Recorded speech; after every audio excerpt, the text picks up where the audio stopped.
Hello, welcome to the Niall McNamee episode of the John Maher Show. If you are watching this, you may think, hang on a second, he's wearing exactly the same clothes that he was in the last episode. And that's because I've just done this intro right after. So thank you for listening again. Thanks for checking in. Message me, do whatever you want. I'm on Instagram, John M Comedy. I really do love hearing the crack from everyone. It's quite funny. And yeah, enjoy the crack with Niall. Follow him on Instagram. Niall is Niall's a friend of mine, which is sometimes weird interviewing a mate, but Niall is an actor who's been in Bad Sisters. He's the guy who loses an eye paintballing in the first series. He's in The Foreigner that we talk about with Jackie Chan. He was going to be Father Dougal, which is very exciting, never fell. And I'm pretty sure that this is the first time literally anyone involved in Father Ted the Musical has actually talked about it. Outside of the it was going and then it stopped. So there's really cool info on it, and it's not a slagging match for Graham Linehan either. So there's that, and then his songs are phenomenal.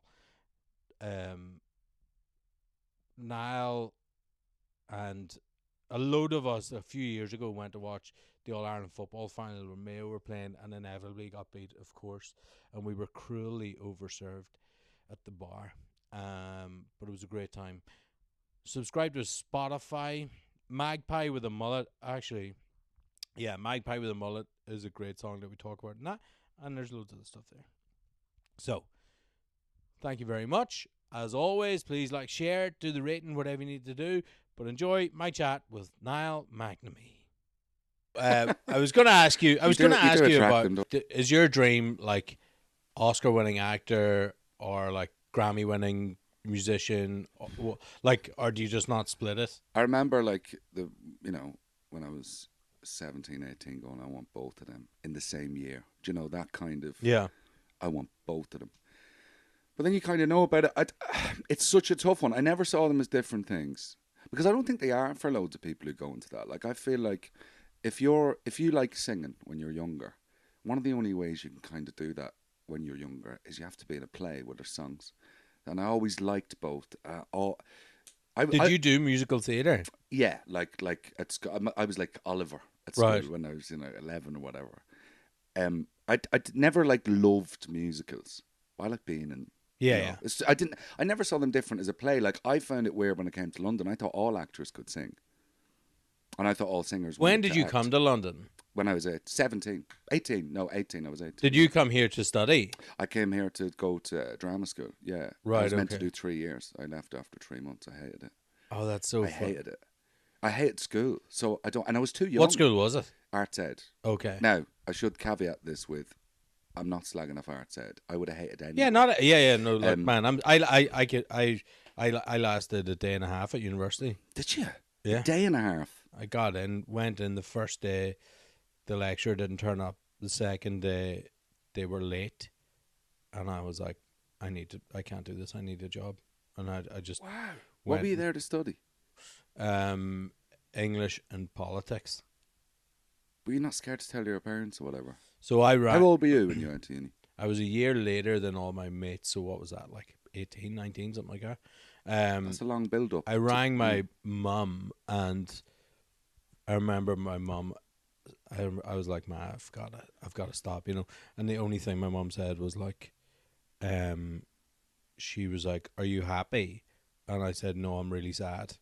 And she said, "Okay, you've got to quit then." That was the only thing she said. Do you know what? Yeah, man, I'm very lucky. Like, it's so funny, a lot of people not slag off, but a lot of people in comedy will tell you about their horrific relationships that they had with their parents. God, I was so lucky. But see, I feel really lucky with my parents, but I feel that everything, and probably all parents are like this, but everything they do well or badly, who am I to judge as a parent, comes from fighting against everything their own parents did, pretty much. Like, my dad is close to me. Yeah. Because he felt like I think he grew up, my granddad was great on my dad's side and whatever, but he said, I think he's closer to me and makes an effort to do it. Yeah. Because he felt he should have been closer to his, So they're fighting against it. I think that's why I'm lucky. Yeah. And I think there might be that generational thing with Maybe, yeah. And I think as well, like, not to bang on about the troubles, but I do think that there is something in there too of like, life is kind of hard enough. You know, there's people getting murdered in our streets. Like, you know, maybe. I mean, yeah, there was no pressure on us to be academic. So fun, like. But I don't think. Do you think our parents think like logic? They actually think that, or do you think it's just accident? It's from there, from that. Do you know what I mean? It's subconscious. No, I think with I mean, I think it probably is true, but with mine, I think it was a conscious thing that they did. Was like, life is very difficult. Yeah. And you know, didn't have a lot of money or whatever. So like, you take the wins where you can. Yeah. And that was one of it. Was like, you chase that then. Yeah. And it's quite. There's 6 of us. Like, I have 5 brothers and sisters, and we're all very different. And like, hard to speak for everyone, but everyone is doing interesting things that, you know. So it's like we've all kind of figured it out to go and do it. Like, yeah, because my parents, I get the feeling from them when everything's going well, they're delighted. If it's going badly, I think they get really upset because they're like, I have no idea what your industry is. Oh yeah, that's true. So for they're sure, like, yeah.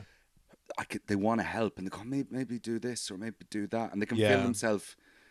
You know, they're pretty good at not being the one who goes, you should get yourself on Coronation Street. And I go, yeah, that's a good idea. Yeah, you know, that's they good. know that's there. But, but there's a logic to kind of half saying something like that. Yeah. I mean, I left after 3 months, and part of the reason was I was way too young for. I mean, mostly if you go to drama school, most of the time, I mean, you know, there's all the stuff about pretending to be a tree and all that bollocks, and I've always hated that. Like my attitude stunk if you had to do movement classes or voice warm ups or anything. I just wasn't interested. I wanted to pretend that I was a husband in a kitchen sink drama and do a story. That's all. I've never thought about it that deeply. And you get a bit older and you start to go, well, maybe that's my downfall, or maybe that's my own thing or whatever.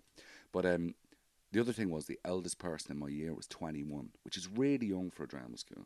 Normally you got people like 1 or 2 in their 40s, a few in their 30s. Like, really? Yeah, drama schools really, like, it always has been. You'll have people who've quit their career they've decided they want to be an actor. And you might have a few people who are really young. But I didn't realise that was odd. And I think I was 17 or I can't remember exactly. It was on the cusp of that. And the eldest person in my year was 21. And that's crazy. I remember, you're a baby still. I know. But I remember thinking about her. I remember going, God love her, she's left it late, hasn't she? You know, I really did. Yeah. I was like, what are you doing here? That's embarrassed, because I was going to be a billionaire was the time I was 21, you know, because I would have left drama school. And I thought the point of drama school was you went there and you did plays and messed about and all that, and then every month you did a play and agents would come and see, and the quickest you could, an agent would go, I'm going to make you a star, kid. Yeah. And then we'd be out of there. So then when I said to the head of year, I was like, when are we doing plays in front of agents? Like, when can I get out of here, essentially? They were like, end of 3rd year. And I was like, I've got to wait 3 years to get out of here. Yeah, that does seem really counterintuitive. And I'd heard of people getting offered jobs in drama school going, no, you'll have to leave. And I just thought, what's the point in this? Some of these jobs that, you know, if you're lucky enough that you might get offered when you're drama school, if you're in the right place at the right time.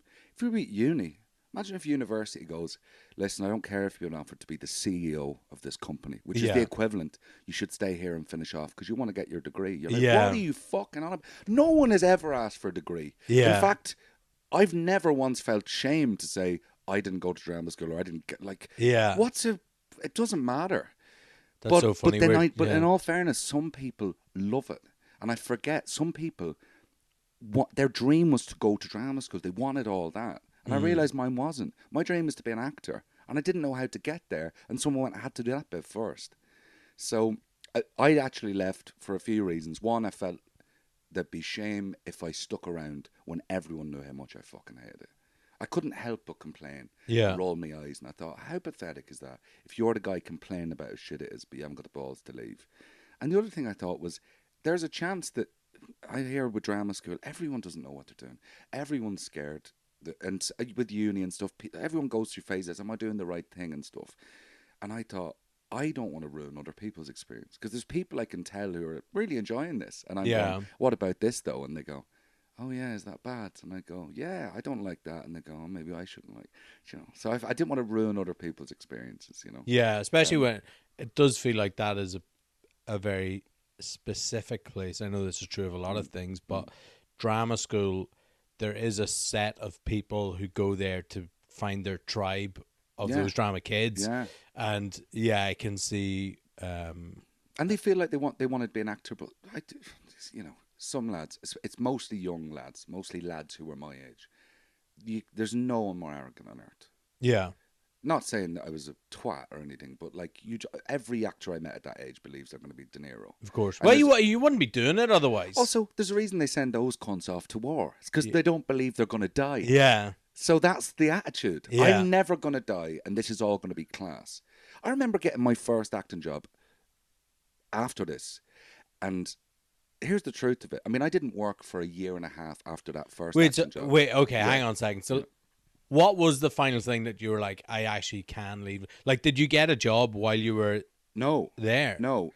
You're just like, I can't do this anymore. I can't do this. Right. I'd spoken to the head a year, and it was a bit scary because I'd had a conversation with them about wanting to leave. And then do you ever find yourself that you're sometimes too far into a conversation? You're like, oh, there's actually no way back here. Like, I can't stay now. I don't think they'd want me to. It's like putting in a transfer request. It's like, yeah, we're done. Yeah, the fans know now. The fans know. Yeah. You'd have to have a good performance to get back into the squad.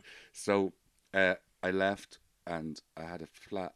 I had a flat, and I thought everything was going to be all right, and I knew a few lads from the local who worked on the sites, and they were like, come on. Because I knew that if I spoke to my mum and dad, then they'd be like, right, well, you better work until you work something. Yeah. Out.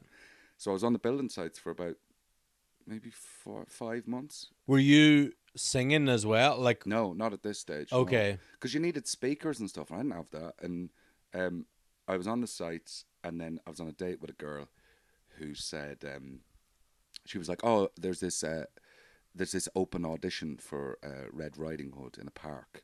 And I went, oh, that sounds shit. I don't do that. That sounds awful. And she was like, well, what else? Like, even if it's just the experience of doing an audition. So I was like, okay. And then, good for her. Yeah, no, she was great. I mean, still mates or whatever. I always tell her, I'm like, it was a split-second, life-changing moment. Oh, yeah. So I love those moments. Yeah. And so I went to the audition, and I remember I had to sing a song, and I had to do a Shakespeare monologue, and I had to do a modern monologue. And the person on the panel was like, it says here you're at this drama school. And I said, no, I've left. And she went, right. She went, there's this new thing called the rep, and it's going to be a little bit of training, but essentially we're going to do, and this is the godsend of exactly what I wanted. You're going to be on the West End for 3 months, and you'll be doing 3 different plays in rep at the same time. Old school. That's how it used to be, isn't it? Exactly. It's like Peter O'Toole and those guys. Like, Romeo and Juliet. Wow. Do you want to be Romeo? And I was like, fucking hell. Yeah. That's so funny. If someone asked me to be in Shakespeare now, I'd be like, ooh, that's hard. But at the time, I was like, I'll do Romeo. Do you know what? I'll be the best Romeo. Yeah. Ever. And, like, and so your first audition, you went for a job, and they were like, no, but will you be Romeo in the West End? Wild. That's like a dream actor stuff. No, it was wild. Right place, the right time. I was in the cast with loads of great mates. It was so much fun. We got to do other plays as well. I got to play Edward Heath in a live thing of him before. Teddy? Yeah, old Ted. And then I got an agent from that, and it just started. Yeah. From there. And nearly immediately after that, I remember we finished the play around Christmas. I got an agent. It was a good one. It was the one I wanted. Everything's shaping up.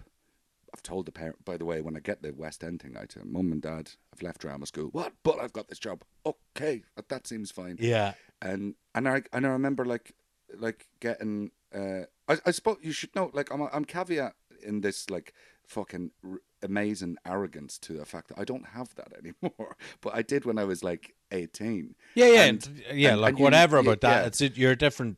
But I just remember getting my first acting job from my agent. It was nearly straight away after getting the play. First acting job through my agent, and I just remember thinking, Here we go. I had a feeling this was going to be easy enough. Like that's genuinely how I felt, because you have to. I think that to is get into true. any You of have this, to do that. You have to believe you're the one person who's going, no, this will just work out. And what was that first job? That was like, I was a small part in like a BBC One, BBC Three actually, when it was on the air, World War One drama. Right. And I was like, great. I've always wanted to like be. I'm either a cowboy or a soldier or in the RA or something like that, you know, Yeah. or a footballer. These were all the things. I discussed with my mate. I was like, all of us want to be soldiers in something, in World War One or something, you know. Well, it's also there's such a history as well of like actors coming from those big war things. Yeah. You think of like Band of Brothers is basically Exactly. every big actor of the last 30 years was in Band of Brothers. Funnily enough, because Band of Brothers especially is the one you go, that was the one that the generation of young actors. Tom came in. Hardy, Michael Fassbender, I Yeah. think James McAvoy's in Yeah. it for a while. Yeah, and then you've got the Stephen other. Graham, What was the other one? There's the Pacific, and Yeah. then you've just had Masters of the Air. Yeah. and same kind of thing. I remember just before I got my agent, there was a casting director, Gary Davies, who cast Band of Brothers. Oh, wow. And so you wanted to be around him because you thought he can do. if there's Yeah, one of these he's got things. the eye. And I used to get on well enough with him. And I remember during the shows, he invited me to a meet. Like he come in for a meeting, and I was like, "Here we go. This is it." See you later, Yeah, kid. Man. Man. Yeah, I'm going to take it Yeah. just to the very, very top. I thought, this is it. I'm asking around the other lads. I was like, have you got a meeting with him? They were like, no. I was like, oh my God, this is it. He's chosen me. And I got there. And I mustn't have been that confident, because when I got there, he went, right, first of all, I'm not casting you in anything. This isn't what this is about. my God. And I went, what's it about? And he went, and I was sat like this. And he went, sit back and relax. And I went, oh, okay.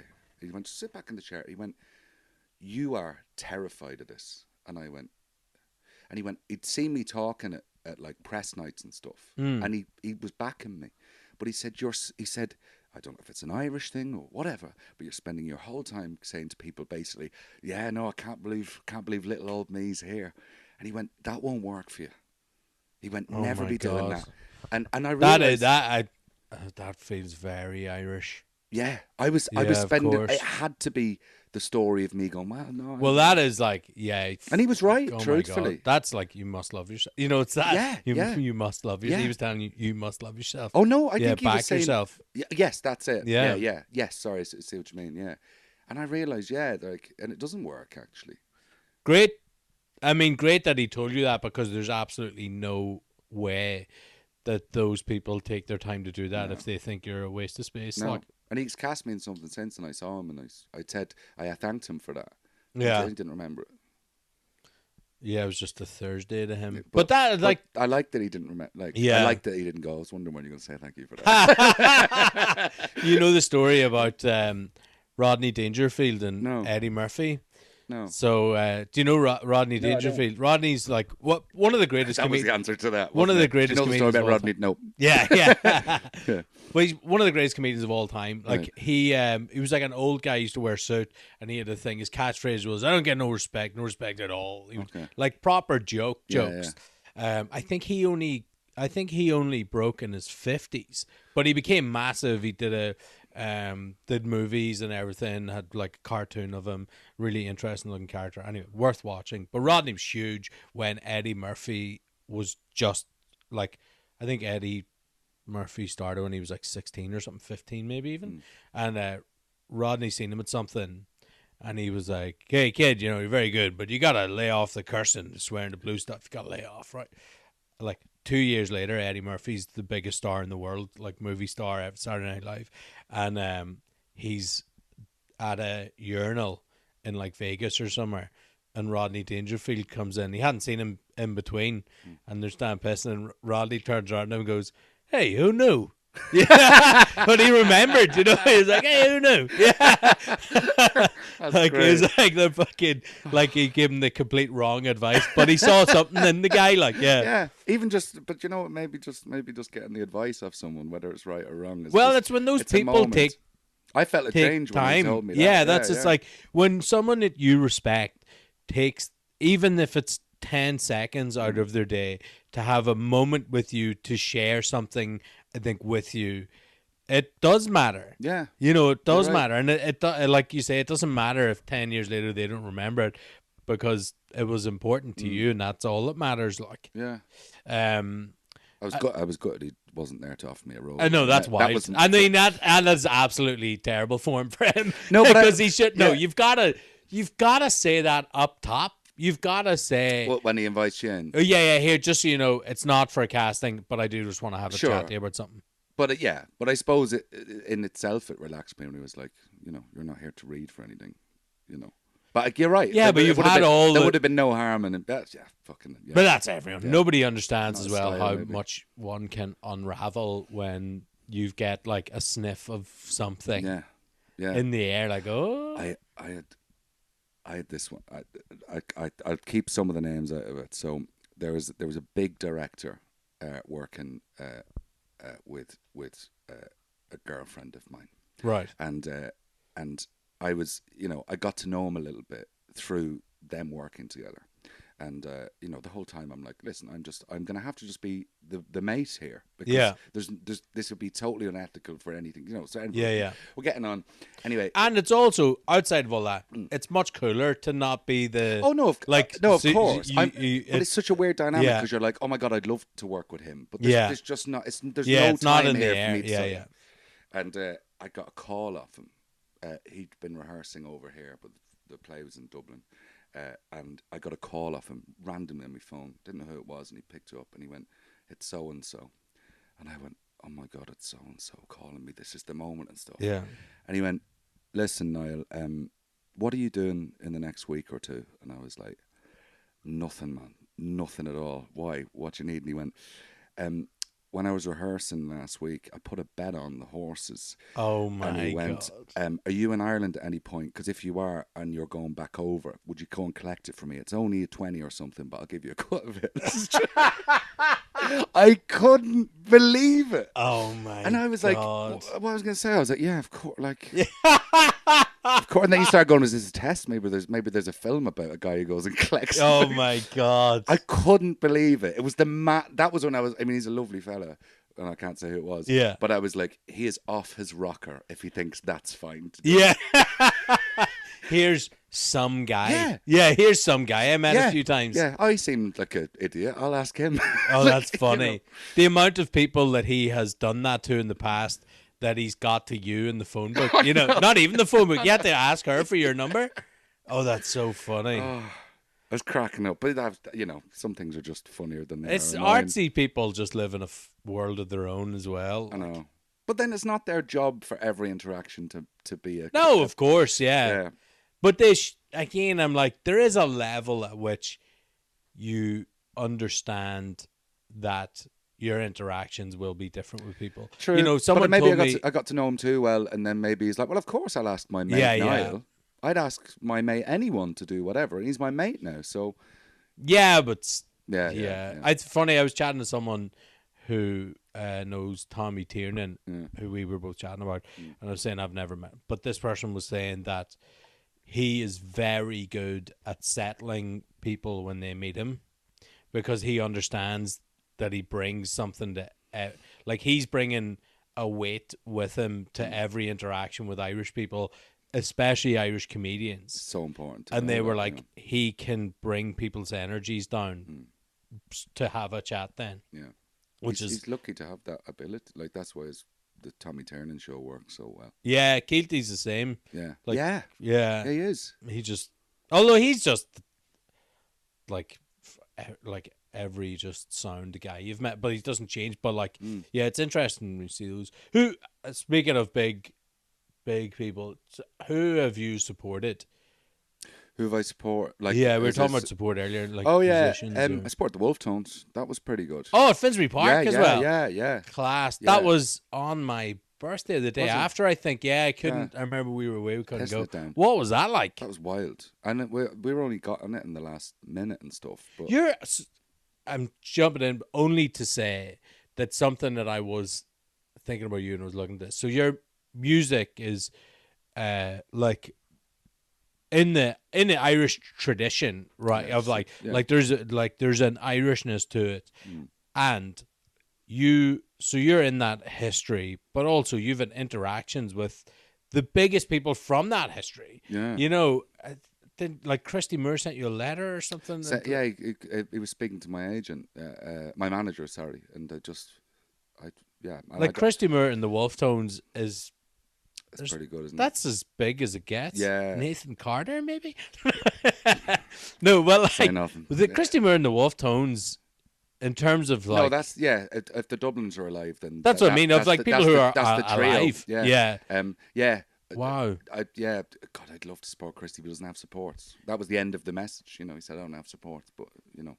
Yeah, but just the fact that, again, it's what we're saying is like, this person who's a history, I think whenever I see all those people, people like of that sort of age and reputation or whatever, when you watch them, I always feel like you're not really watching Christy Moore.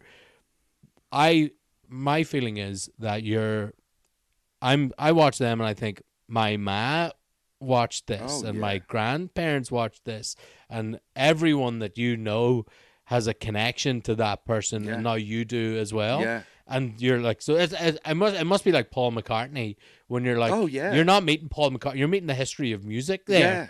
You know, and there's such a emotional thing that comes with that. And so again, for like that person to take time out of the day to say, I have listened to Niall and really like him. And you go, where does that come from? It just makes you go, oh, we're doing something. Yeah. Right. That was a good day. So then the Wolf Tones, yeah. So I just got a message from my manager one day, and he went, "You're supporting the Wolf Tones." It was as simple as that. I didn't know he was working on it. Yeah. We'd said at the start of the year, he was like, right, let's write a dream list of who would you, whatever. And it just came up, and there was a few bands on that day, and then before you know it, like, you always feel well out of place for stuff like that. You know, because it doesn't matter that you're on this big stage and it's all those people and it's the Wolf Tones.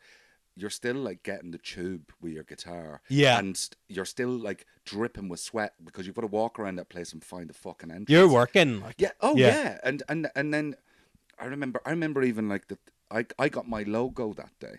My logo that I use. And the reason I got it was because I was on the tube up thinking, right, the band are on the way.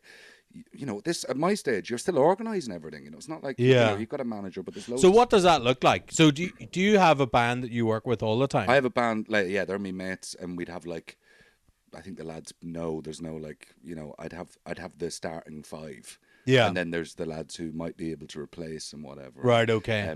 So for the Wolf Tones, you send the message out to the lads. I send the message to go, we want to be here this day. Please, crap, but you'll have the money before me. Like the economics.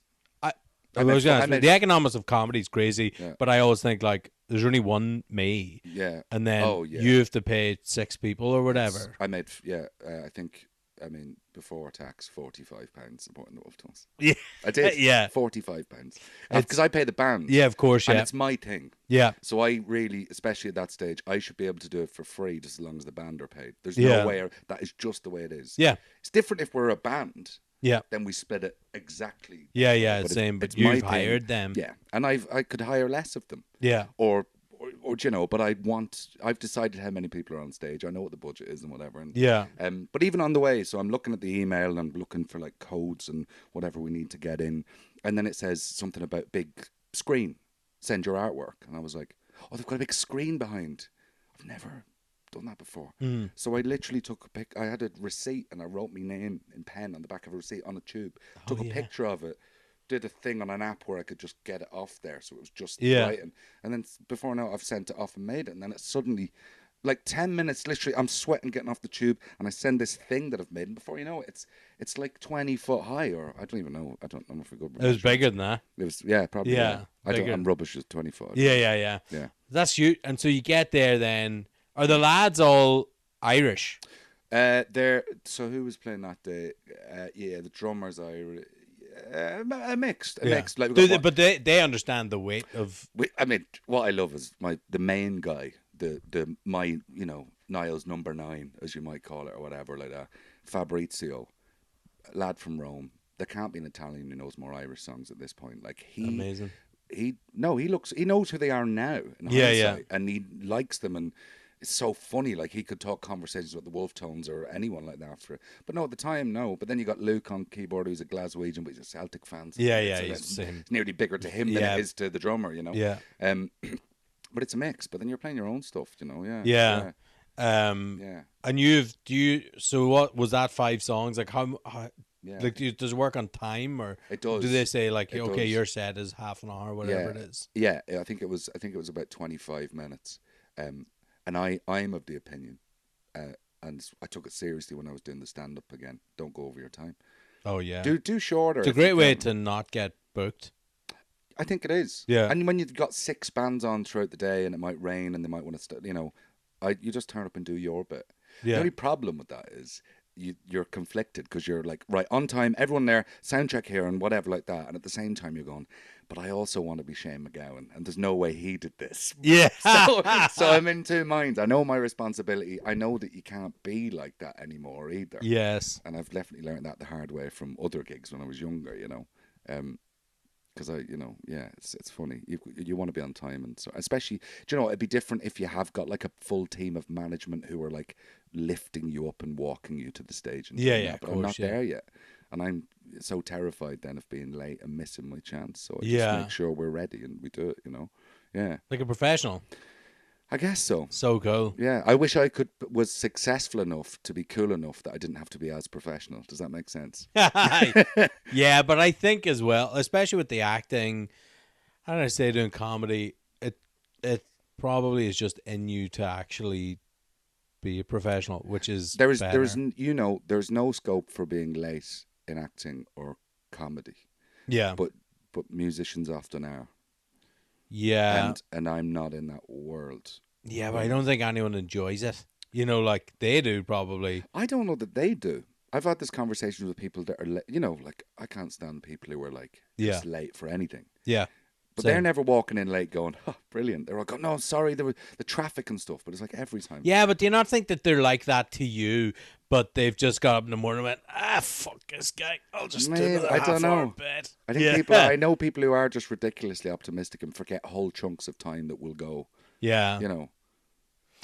Yeah, they're, frustrating people. I say. And I think being late and stuff, because I'm not on the ball. I think I'm definitely on the spectrum for something. We all are, whatever. Like I am scatty. I'm rubbish at keeping the place tidy and all that sort of stuff.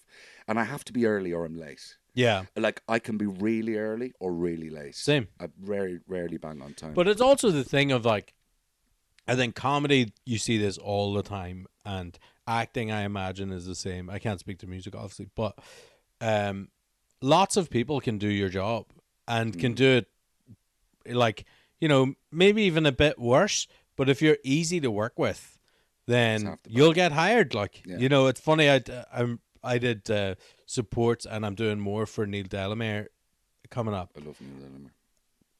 Man, fantastic comedian. Yeah, I think he's up there with the smartest people I've ever met. Like, I'd assume he is. I mean, he's on the radio as well and 5 Live. Yeah, and like re-sound and everything. But like, I talk about a pro. Neil doesn't drink, doesn't do anything, and it's that. But I remember the first night I did support for him, I came off. I was doing 25 minutes, and I came off stage, and he goes, "I've never seen that before," and I was like, "Oh no, I've." What have I done? I was like, I thought that was going okay. And he goes, I've never seen it. I was like, what do you mean? He was like, you put the mic into the stand and said goodbye at 24 minutes, 59 seconds. And I was like, on the ball. I'm a pro, man. I don't do more than that. But it's pure luck. Like, that you might go like a little bit under or over. But absolutely, I get more work with Neil because he goes, that guy is here on time and does this, he doesn't have to worry about you. No, and I also had the bookers you get like sometimes people will send you like essays of how to get the thing cross. If you're getting this train, cross over the bridge, because especially with comedians, they're fucking out of their minds and really difficult to work with. Yeah. I always just say, just give me the postcode and tell me what time you need to be there. Everything else is on me. Yeah, like I'll figure that out. Like, yeah, that's true. It doesn't matter. I'll be there. Grant. It depends. When I think with certain levels, there's people who get used to, if you get used to things being done for you, then you naturally just get slowly worse at that. you know. Yeah, funny, we were chatting about that the other day about I was talking about Peter Crouch when he retired. You know, he does a podcast, very funny, and he was saying that he had never packed a bag in his entire You're life. kidding me. Like, he was like, because his parents did it for him when he was a kid, and then once he got into the academies of football, they have people who pack your kit and Are everything. you joking me? And so when he retired, that was the first time he ever had to do anything, and he was like, had never booked a flight, had never done anything. But he's quite funny. He just hired someone from the club he used to play for and was like, will you just do all this still? Crouch, you can get away with it, yeah, you know? exactly. Like, you do what you want, mate. Yeah. I need a wee. Let's pause and have a wee. Cool. Niall's tiny bladder is empty for another 10 minutes. I've never heard someone go for a piss and go, I'm refreshed now. Yeah, suitably refreshed. Yeah. He jaunted on his way. Yeah. So I have the first time we met was interesting because Wild. I was thinking about that. it was the last night before COVID. Yeah, pretty lockdown. much it was, yeah. Yeah, it was the last gig before COVID that I did in the UK. Yeah. And it was really weird because everyone there kind of knew what was happening. It was for Jarlath Regan's tour. Yeah. And it was his last tour show of that tour in England. Yeah. And he had you. And man, Jarlath, like, who's been fucking nothing but good to me. But I remember him like, you're going to love this guy. This guy who we've got playing music. Oh man, he's so good. He's excellent. You're gonna love him, love the crack. Yeah. And it was very quickly. I was like, oh, this is great. A good. Friend. Good. No, that's exactly what I thought as well. And it felt like there was something nice in the air that night, wasn't it? Yeah, it was everyone. Even though it was COVID. Yeah, but it was the people who were there were like, I think, kind of knew this is the last time we're going to be doing any of this. So what for a while? Would that have been? That would have been the 15th, maybe. I think it was. Yeah, so I remember that we did the 15th. Friday night at Vicar Street in Dublin, and Saturday was lockdown in Ireland. I remember that. So it was literally that week. And that was the 17th. Yeah. So we would have been the 15th. Yeah. Yeah. Yeah. I remember more about going, I've got a new friend, than it being COVID now. I think about it now. Yeah. But it's so nice when I think I've talked about it before, but especially in comedy, at least, the nature of the beast is like quite a lot of people who are mental do comedy. Yeah. And so it's and I love comedians, I love mad ones, but it's rare to meet someone that you go, oh, this is like a person that we can just chat to. Yeah. As well. You know, like when you meet someone like that who's got other interests and you can be like, what about the football? Like, say, about football. What are they going to run? Helps, Rich Wilson said it to me the best. Rich is a very funny comedian. I met him at Backyard. Right. And that's where I lost me. I knew that. I didn't want to talk about it. But yeah. I met him at Backyard. It's a great comedy club, to be fair. And there was someone on stage. I was at the back wall and Rich was there. And I can't remember what the person on stage did, but they did something that upset me. And I was like, is this not like, just to no one? I didn't even know. I was like, what the fuck's sake? Like, just annoyed, And Rich turned around and went, oh, mate, you're a normal man. Yeah, that's so funny. I was like, yeah, man. It's like, oh, you meet so many fucking weirdos, man. Yeah, I know it. But it was that feeling was like, oh yeah, like, and like a normal person who's in a creative pursuit, which is something that I can look at, but different enough because you're doing the music. Yeah, I look for the normal bloke, the person you talk to about whatever. Yeah.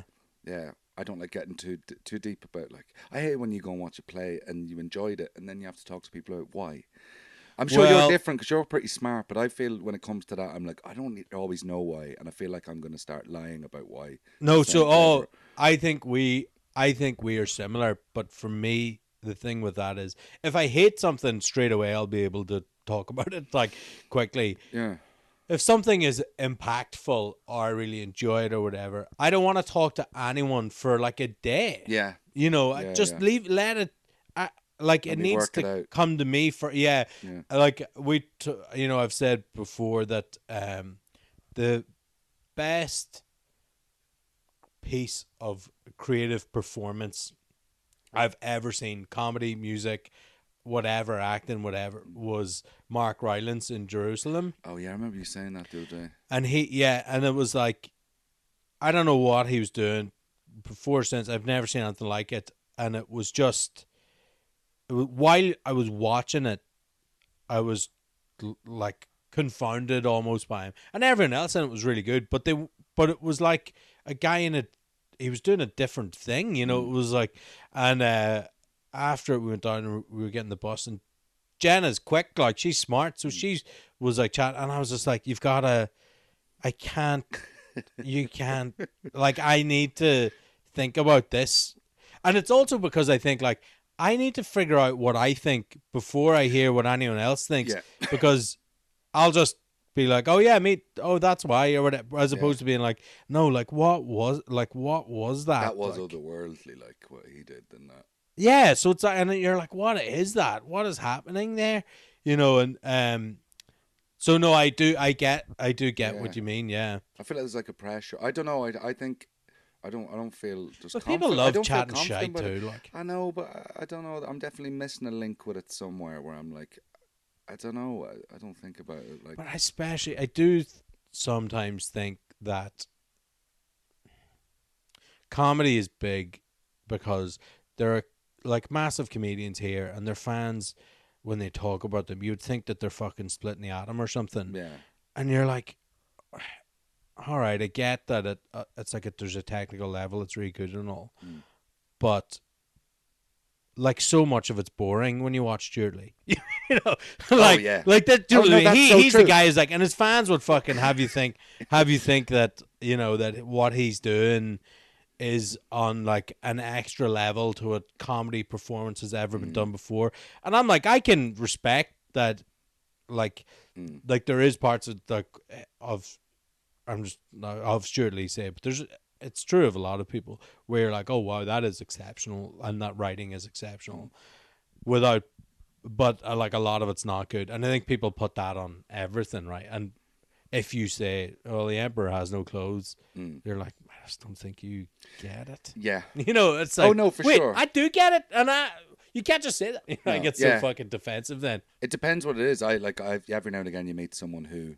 you're like, you know, as we were talking about, you meet someone, you go, they seem super sound to me. In fact, I think we're on the same level. And then they just go, and you might be one of these, I'm about to find out. It's not big. It's quite rare. Someone goes, yeah, it wasn't really into The Office. And you go, what? They go, I just think The Office is very good. But then they'll go, I like the American one. And you go. So I have one of them, and it upsets everyone. Go on. But I think like sometimes but Breaking Bad, I just don't fucking get it. I've watched it. I've watched series of it all the way through. I didn't watch it all the way through, but I think I've watched 3 series. It famously had a lull that most people didn't go back to after third, but maybe that's but I didn't. I didn't enjoy it at all. Oh, you know, really? like so. But so many people kept being like, "Oh, this you've got to," and I'm like, I get it, but sometimes I'm like, all right. I just didn't, whatever. No, that's fine. I just think with The Office, I mean, listen. The UK Office, I love. There's no reason you and me should both like Breaking Bad. Breaking Bad is sensational. I loved it. But with The Office, if two like, you know, if you've got a mate, for example, when I said someone you think is like, you're on the level, you're like, oh, we'd laugh about the same stuff. Right, okay, I've definitely had people go, don't understand The Office. And you kind of go, that can't be true. You can't have watched it properly. Like, you know, I'm not even saying it's the best thing in the world. That's not what I want from someone. Yeah. I don't think The Office is the best thing in the world. But it's The Office. It's good. You can't deny it. You know? Yeah. Anyway, yeah. I don't know. I have it with a few TV shows that people love. I don't know why anyone likes Ted Lasso. I really enjoy. I think Ted Lasso. I didn't give it half a chance, by the way. I gave it like 5 minutes. And no, nope. I understand. Like, Ted Lasso has got a tone that I can see why people wouldn't like it, but I think most people love it. I must be wrong on that one. I don't know if it's most people, but I think that Ted Lasso in particular has like there's people that have an affinity to it because that came out. Is it either in or just after COVID, and everything was shit. Yeah. Everyone was really sad or depressed and whatever. And then this show came along that had hope at its core and like just like a positive attitude. And I think that connected then. So you have that. But it's flying now. Like when I watched it and gave it a little bit of a chance for a second, I was like, not for me, but I'm sure it'll be No, fine. I get, yeah. And now it's like the Yeah. biggest thing ever. And you're like, oh God, I didn't see that coming. Fair enough. There must be something different. Yeah. I've not to go too much into football, but I always think lockdown would be so much different if Liverpool hadn't won the league, and for me if Leeds hadn't got promoted. If we had a bad season, it would have been a totally different lockdown for me. Oh, interesting. Man, I was lockdown. I selfishly have to say it was very good. No, it was for me, but it would have been different. My lockdown was about Leeds. Oh, funny. Well, mine was like I'd been working full time and gigging full time for so long. I needed a break. I was ready to fucking have a nervous breakdown. And it was the first time Jenna and I lived together alone, so we were able to figure that out. And I loved being in London. Like I loved being in London during lockdown. It was empty, like we lived in Shoreditch, and I would go for a walk most days and walk obviously fucking way out of whatever zone you were meant to be allowed to walk in or whatever. But I remember like walking down like Tower Bridge and across like past London Bridge up the Embankment and through Westminster and walking like basically all of London. I remember one day I went down through Shoreditch, down London Bridge, Embankment for a bit, back over the Millennium Bridge and back home, and I think I seen 14 people. Wow. And it was like I loved that. You'll never see it again outside of maybe. Yeah, that's like 28 days later stuff, and look, there's really obviously terrible parts of it. Like our landlord put the rent up. We had to move house during lockdown. But in general, I was like, yeah, I was happy for it. It feels like a good summer holiday. It's like I feel guilty saying that, but that's how long it feels in my head now. I agree. I don't remember it being snowy or cold during and it was because we were at Christmas in one of them, but I don't remember it. I do feel slightly useless that I didn't like do another job, and there's so many people I knew were getting furlough and then had another job. I like bought a house at the end of it, and we just fucking had a good time and watched TV and drank wine. We've got to get over the fact we don't know how to do stuff. Man. Yeah, yeah. I'm like, that'll never, it's lucky I'm insured on my car. Do you know what I mean? Yeah. Like, I just don't know. Here, I want to talk to you about one of the greatest movies of all time, which you were a part of, which is Jackie Chan's IRA movie. Yeah. Which one? So that's the Foreigner you were in, wasn't it? Yeah. That's the Jerry Adams one. Pierce Brosnan and Jerry Adams. Unofficially, yeah. It's not. I mean, Jerry Adams makes jokes about it. I don't. Yeah, I'm sure it's fine. I remember being on set the first day of that. That was my first movie ever, and I remember going into the trailer for a makeup test or whatever. I hadn't like, we weren't starting filming for a week. Yeah. And I saw this man with a big beard and hair and everything, and I was like, oh, who's that? And then I was like, that's fucking Pierce Brosnan. That's wild. And then I was going, oh my, it looks so different in real life and whatever. And, yeah. He wasn't grey at that point. Now if you see him, he's got older, but last time I seen him in my head, he was 007. Yeah. And Martin Campbell, the director, comes in and takes one look at him and goes, no, Pierce, we said we wouldn't go down the Adams route. And he went, I want to. And he goes, oh. So I think he really wanted to fucking roll in on that. So funny. Because he was that, he was that level of whatever he's supposed to be in the movie. Yeah. A commander or whatever. But I don't, he wasn't. That wasn't the name of it. But he was Jerry Adams, but he just wasn't called Jerry Adams. Yeah, the movie's on Netflix, so you can see it if you've not already. I remember an interesting thing about that movie was I remember when they were filming it, because they blew a bus up on Westminster Bridge, and so many people rang 999 because they thought there was a terrorist attack. Of course. Of course. It was wild. And because I remember going, I was reading in the script, a bus gets blown up on Lambeth or London Bridge or whatever. And I remember going, God, I wonder how they're going to do that. Yeah. And then they just went, it's all right, we've rang the local authorities and stuff and all that. And I was like, How you can't tell enough people That's about so that. It was funny. on the news for a second. No, I remember. I was in our Wales. and I was watching the rugby, and was on the phone to my dad, and I went, "Yeah, that was me. that's That was so me." And so I funny. heard someone, "What do you?" And I went, "No, it's in the film, and trust me in a second." But it all sounds like a fever dream, because when the story came out, then it was like, no, this is a Jackie Chan. This is Jackie Chan is fighting the IRA, and this is what they're doing. Yeah, it makes less sense now. Yeah, it all sounds it bizarre. made more sense that it was just an attack. I couldn't believe they did that. What was the audition for that? I'm fascinated by process of or how did you get cast? So I was waiting to hear back on another role. I had a couple of auditions for things. I hadn't worked for a bit, and I got this. It was like, I think it was 1 or 2 pages, and it's a scene in the movie, but I didn't know Jackie Chan was it. It didn't say anything about it. Yeah, it just went, you've got to have a Belfast accent, something close to it. Yeah, and luckily English people who don't know what. Yeah. That'll fucking show me. Don't fucking know. It's terrible. But and I had to hold a bottle of whiskey, and I had to be reacting to looking at the news, going, I've just got in and I set that off, and that'll fucking show him. Something like that. Yeah. Real bad guy stuff. That's, that'll show him. Anyway, that was my line. But I remember going in, and I remember having my lines learned, and as I got in, they were all sat there with their the camera on and stuff, ready to film it. Ready to go, spent the time learning it and stuff. And the woman said, hello, sorry, as you are the last one of the day, I hope you don't mind, but we have to get out of here pretty sharpish to collect kids and stuff from school and stuff. So whilst you're doing your tape, Michael will read with you, but we're going to be packing up.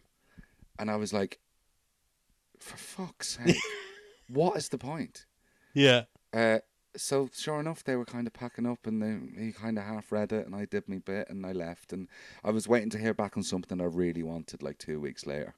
Forgot I'd done that thing, because I'm not getting that thing. Yeah. And then my agent rang me up, and she was like, you're not going into work now for the next month or two. Oh, you're off the building sites. And then she read the script, she went, you're going to be in a scene with Jackie Chan, and you kill his daughter and all that. Now, I had no information. Until I got offered the role, I had no information about that. Mad. I thought it was like it could have been a short film set in Belfast in the 70s. For all I knew nothing. And suddenly, I'm having to tell me foreman, I'm getting collected in a car tomorrow to go, before we start filming, to be in a gym with Jackie Chan and his stunt team for 2 weeks. Mad. So you went through, you did the whole thing. Because I think, if I remember, it's been so long. Does Jackie Chan throw you over a couch or something? He smashes me through a glass table. Yeah. So you're there with his stunt team. He's got 2 stunt teams in the UK at all times. Wow. So I was one of them. And I was in the gym with him. What was he, whenever you met him? So I think, I'm obviously a good bit older than you, I think. And I'm 41. What are you? Oh, yeah, I'm 31. Yeah. Years, So, and also I was a martial arts insane person. Yeah. So Jackie Chan for me is like, he's up there with Bruce Lee. Yeah. One of the greatest autobiographies of all time. I've never heard someone say Jackie Chan's up there with Bruce Lee. It's just a funny sentence. Because you don't talk to enough people who know what they're talking about. I thought those. Yeah, no, I just. Mate, he's in Bruce Lee movies. You met someone. Of course he is. Who met what I mean. Bruce Lee? Yeah. Yeah, that's. But Bruce Lee's your guy. Yeah. Okay, Bruce Lee. sure. Well, Bruce Lee's, in martial arts is like, he's like Muhammad Ali. Like, sure. So, yeah. So I wonder what it would be like. It would be like a football fan meeting fucking Messi or something, like, So what was the crack there? What was it like whenever you met him? I have to say I'm really sorry for a start, because for me Jackie Chan is amazing, and it was a fucking huge deal. Yeah. But there is part of me that felt a little bit of guilt that I've never done martial arts, and whilst I love Jackie Chan, he's not my hero. Yeah, but I think that's good. That's good, because you have actually. No, but you can meet him on a not that level. I know, but no, that's true. But I mean, it'd be like it'd be like if I got to meet Paul McCartney, I would be really nervous. But if I meet Mick Jagger, and it's Mick Jagger, so wow. But he's not my hero. Yeah. So it was fine. Jackie Chan was lovely, so nice. Because his life is fairly crazy. Oh yeah, I mean he's on another planet as well. Don't get me wrong. But yeah. But his was so lovely. But what was good about it was he was lovely and all that sort of stuff. But the thing I really remember taking away from it is he is a perfectionist. Yeah. You're living in his world, and he tells you what he knows exactly what you should be doing. And it was weird seeing the Jackieisms. So I don't know if this won't come across in the podcast, but I'll just tell you for now, right? There's this one scene where I've got to go and try and grab a knife that has been hidden in a sofa. Right. In the panic of a scene. I knew there was a sofa. There was, yeah. Yeah, Famously. there was a sofa involved. Yeah, I think there was 3. And this is for you, not whatever. So I'm like, goes quick, and he goes, so we go, action, and I go, right, and Jackie goes, no. Wait, you can at least hold the microphone. Yeah, Yeah. Sorry. So I go and grab it, and I Yeah. go, as I would, and Jackie goes, no. You've got to. I won't do the accent because you've got to be. You're in a panic. You've got to find it. Yeah. And then I just saw the most Jackie Chan thing ever. I wouldn't. When someone does an impression of someone, and you hear the impression, you go, I would never have known how to do it. Yeah. He goes, so there. He goes, not this. You go. Oh, yeah. And I went, that's gonna fuck up the mic there, but. Just things like that, you're like, oh my god, that's what you do. Yeah, he tears it's at your the own thing. style of, Yeah. he tears. It's and you understand why it looks great. Yeah. And I'd never done anything like that at all, but I really wanted to make sure I was doing what I could because I didn't want. There was the stunt guys and stuff, and they could step in, and they did it points for safety takes and whatever. But we'd spent 2 months learning this, 2 weeks, learning this fight back to front, everything right. There's one point where me and the lads. The Irish actors actually had to step in and chat to him and his stunt team because we felt that for the setting of the movie, it was a bit odd that these lads from West Belfast were suddenly like kung fu experts. Yeah. So we just were chatting away to them and we said, would it be all right if maybe our side of the fight had just a slight twinge of boxing in it more than that, and then. And we're actors, so we're trying to talk to them in a way that they'll be interested in what we're saying, and and it might be interesting the dynamic between what he knows and so we did a bit of that, and luckily we were all on board, and they were nice and whatever. But they changed the fight 5 minutes before we started, and then suddenly, they go, Jackie's not happy with the fight. He says it's not you and whatever. It's just now we're in the room. It could be better at this. So we film it in 3 bits. And the first bit, it's like it shows me the new bit, and it's a little bit different. So I'm like, okay, and I kind of work it out and get it right. So do the first bit.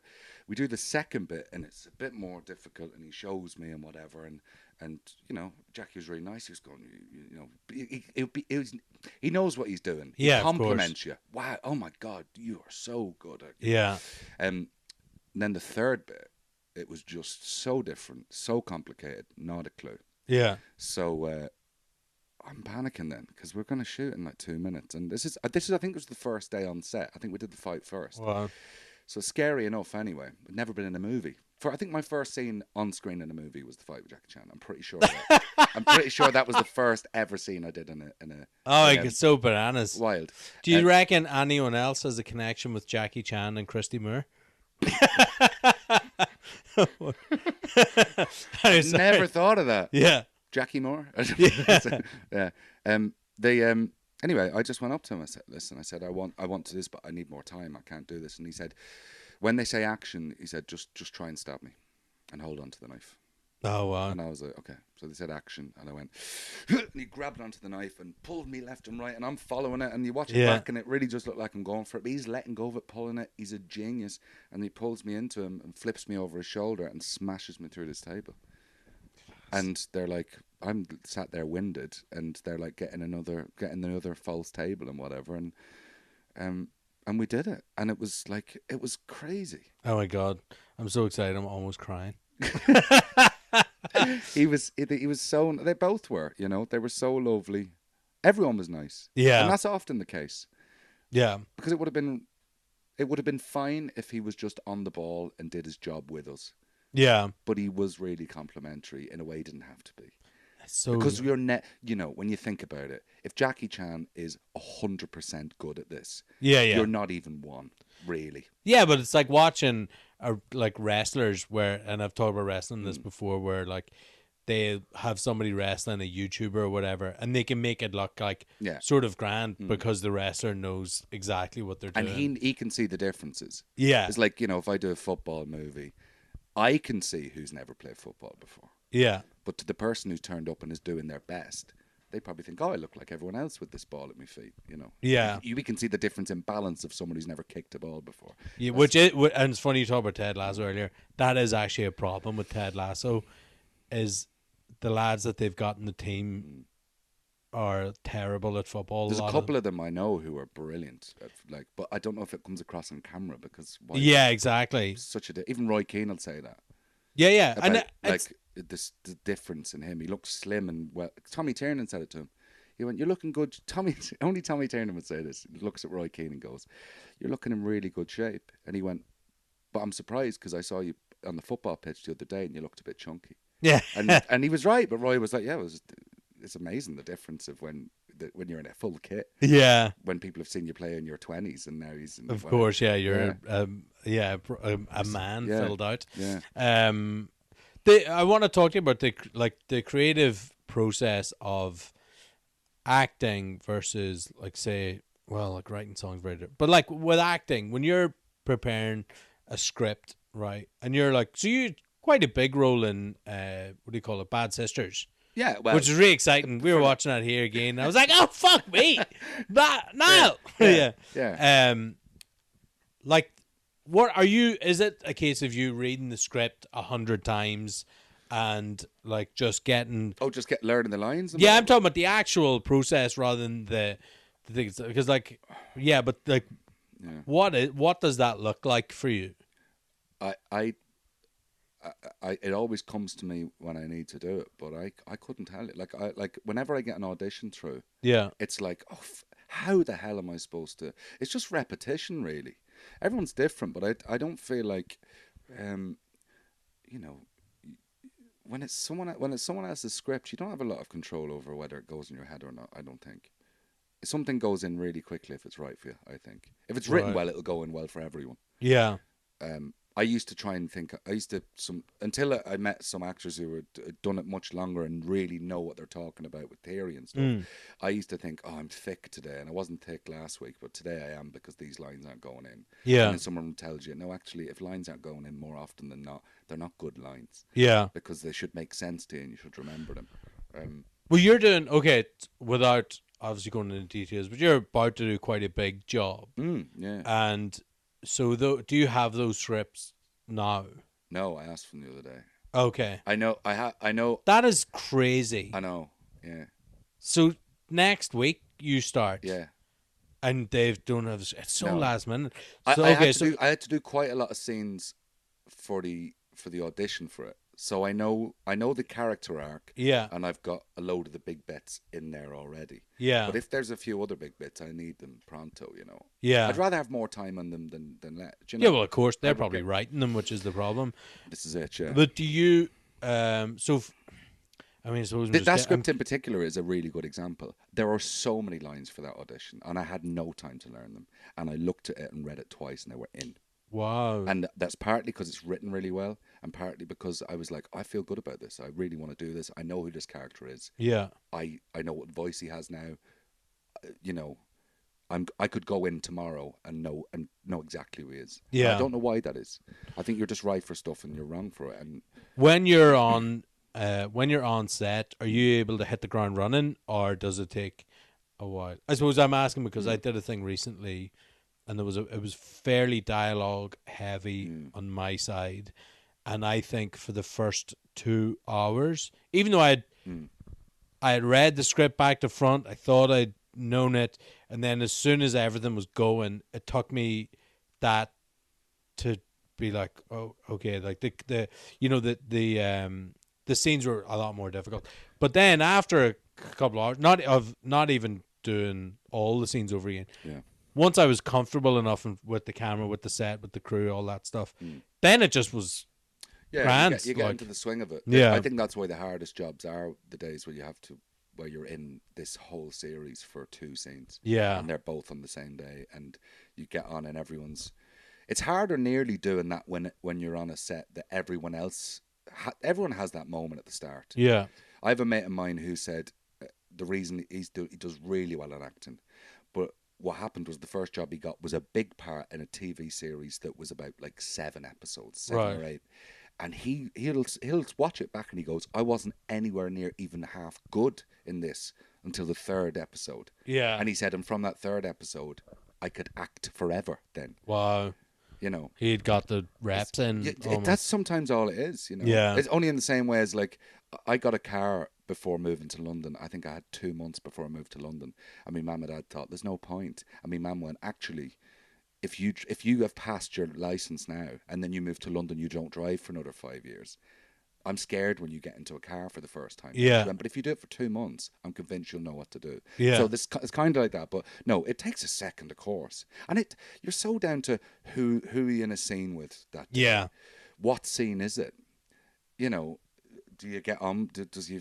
I'm totally at the mercy normally of how things are. Yeah. If people are, if everyone's really nice and stuff, then I'm happy. It's funny, I did. So I should. I think I was talking to my lads about this. I think part of the reason why a lot of people like having a big role in something, if they're not a cunt, right? I know one of the things I love about having a major role in something is I have the opportunity then to make sure everything, like I have a responsibility and a chance here to make everyone happy. Yeah. You don't have that opportunity when you're a small part. Yeah. Do you know what I mean? You're just being plugged in. You're like an electrician doing a job. Yeah, if you're the lead in something, you can be like, I'm going to make sure that I'm not a dick, and then no one else will be. Yes, you set the tone. Yeah, you get to set the tone. Yeah. And it's not because of ego, it's for your own worry that Yeah. if someone else sets the tone, you might be fucked. Yeah. Oh, Rarely interesting. happens. I only realised it when I was doing it. I was like, oh, this is one of the things I like about it. Oh, funny. Yeah. Have you been in it? I was going to say there is, so I was doing a read. I can't think if like you talk so much on the podcast. I can't remember if I've talked about this, but I had a thing came through and it was very like, it was as close to me really as you could get. And I was like, all right, this is the first thing that's come through that I'm like, oh, I actually there's actually a chance of me getting this, you know, so I want to do this properly as opposed to the ones that come in and I'm like, you know, you're like, wow. 100% know what you mean. Yeah. And, you know, and I might get a haircut before this one, you know. Yeah. But so I rang Vittorio's partner. Yeah. Who's a great actor as we know. Jamali, yeah. And because I was like, right, I need someone who knows what they're doing here. And was like, will you give me it? She said, yeah, of course. Went up and when we were reading, she was reading in for me. She was so good that I kept not being able to act because I was watching her and was like, this is mad. But like she was reading on the other side of the camera. She was reading the other side of the camera but she was so good that I was getting caught up because I was like, this is fucking wild. This is like watching magic because she was doing an accent. She was doing, you're like, that's crazy. Has that ever happened? She is really good. Oh no, that can happen. Oh yeah, for sure. But more than her being really good, the thing with that is she's really kind. Because I know a lot of unbelievable actors who, on the other side of the camera, do nothing. Yeah, I've heard that. I have good friends that I wouldn't approach if they were the last person ever to do a cell tape. Yeah, you can't read them. They won't. You know, you finish a take and you kind of know that they're like, I don't care if this is good or bad for you. Yeah, I've got 10 minutes and that's all I'm giving to this. So, yes. So the fact that she's like that and really good and doing all that. But like the thing there is like she loves acting as well. That's true. And that helps. Yeah. When you have someone who gets to play. Yeah, exactly. You never should get bored of it. It's always playing. But have you had that experience where you're acting with someone, you're like, oh my God, this guy's so like acting, bro. Yeah. All the time. I did a thing called and it turned out all right, but in my head I was like, I'm stuck here. I can't move because I'm. Do you have that whenever you're sometimes in acting, like you feel a bit wooden? I feel like I joke with people that as soon as the camera goes on me, it's like someone went, here, let's just take all his charisma. Like any kind of personality I have, as soon as someone's like, it's gone, and I'm like, you feel like you're stuck in the box of the yeah, you're camera like and a whatever. podcaster trying to read an ad, you know. Yeah. This is brought to you today by, you know. But you get so annoyed because you just feel trapped. Like I did with Catherine Kelly in this thing called In Flight, and she was so lovely and so nice, and I had like one scene with her. Yeah. And luckily it went well and whatever. But yeah, you're just.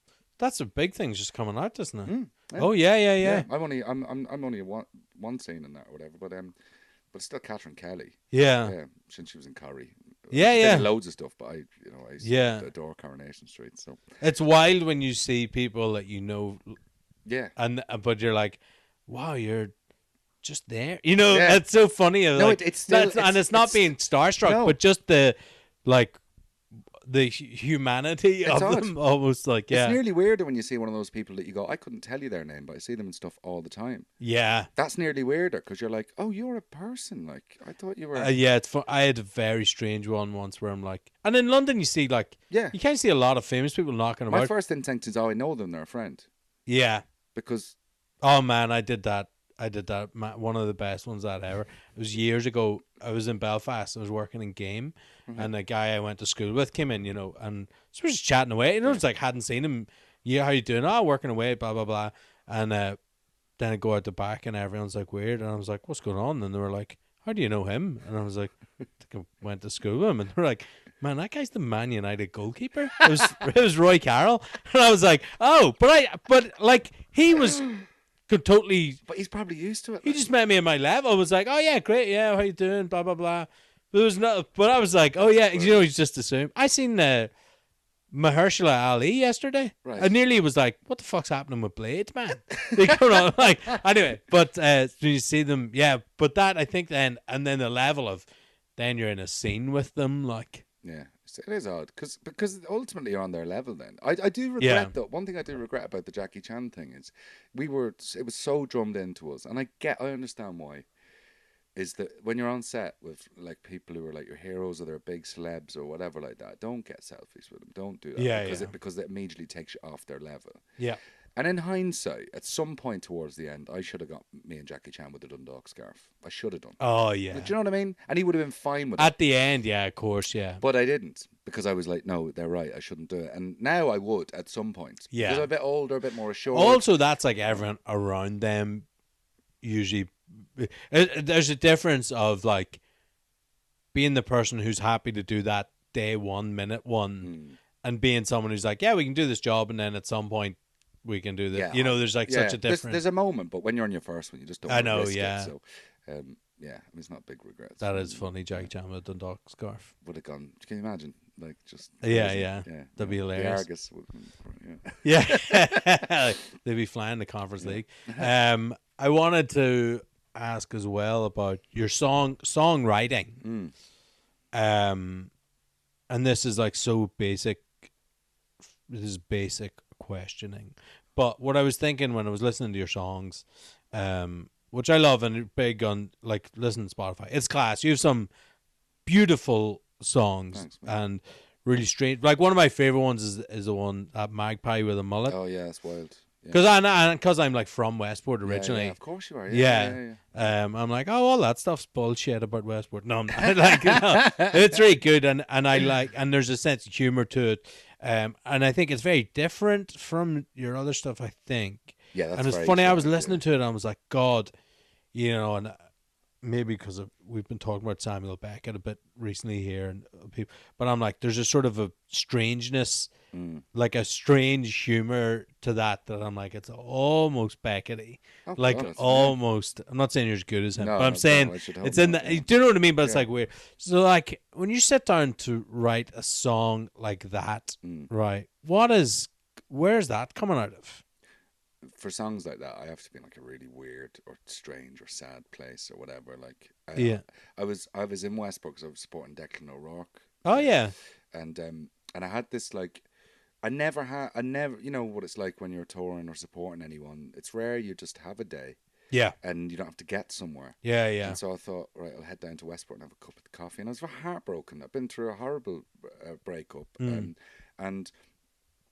and it just happened as quick as the fact that I was listening to a lot of traditional music at the time, and um, yeah, I was literally sat having a coffee, feeling quite sad, really, and this magpie was just, it was kind of following me about the place. So there's a, even though it's a mad song, there's a little bit of a That's literally so funny. there's Yeah. and I'm like, how do you write yeah, lyrics? You yeah, got like a fucking magpie with a magpie mullet landed me, sat and it down, had a, like a little tuft. I'd never thought. I took a picture of it and sent it to a mate, and a mate went, "Oh, it looks like it's got a mullet." And I went, "No, magpie with a mullet." And then I thought, well, my ex, I was thinking about her a lot, Yeah. and she loved animals, and had this unbelievable thing of like, birds would literally come to her front door to be saved. Right. They there was something odd going Yeah. on. So she, loved crows and magpies and all that, and she knew all about them and everything. So I was like, it's like this magpie has come after me to go. Little message. Yeah, because I was trying to have a nice time, and I was looking at Yeah. how beautiful Westport Harbour is, and it was like he was coming up and going, "She'd love it here, wouldn't she? She'd love this." And it was like it was a demonic magpie. Yeah. So then I was literally just walking The around. demonic And, magpie. yeah, and Class. I thought, magpie with a mullet, and imagine if he like was just telling me all this, and I went for a swim, and I thought, God, she loves sea swimming as well. And this magpie, genuine, that was the weird thing. It wasn't leaving me. Yeah. And I was getting into the sea and coming out, it was still there. So I just started writing this thing, and then I've only been to Westport once, and it was then. I've never been to Westport before that So or after. funny. And I thought, well, what could I be doing around here? And I literally just went up to I went to get an ice cream, and I thought it was like an ice cream hut, but it wasn't. It was a tourist thing. Yeah. And it just had a list around it on the top and at the bottom Yeah. of all the stuff you could do. Lighthouse, fucking Oh, that's so funny. John Lennon's Island Sunset. My neighbour's John Lennon's island. What? So my family are from an island. The next island is John Lennon's island. You're joking me? Yeah.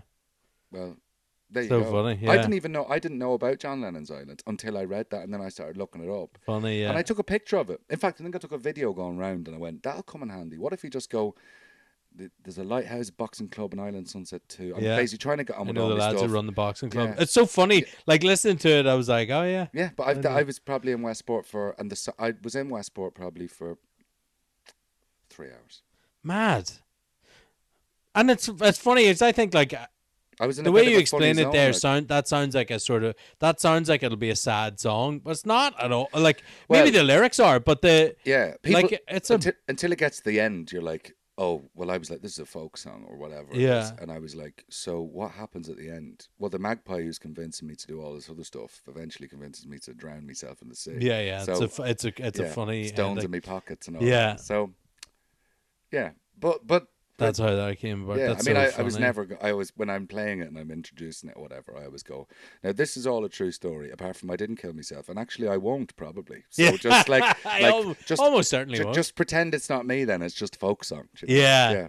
yeah. Whenever you're writing, I think that a trap in like traditional Irish music, or certainly can be, is that there are a lot of cliches Yeah. that are very pleasing to people on some. Such a thin line. There's people who sell lots of tickets, and you listen, and you're like, this is like watching someone wear a cowboy hat. Yeah. Where you're like, you're not a cowboy. You know, I'm like, Yeah. you're not on Yellowstone. Like, Yeah.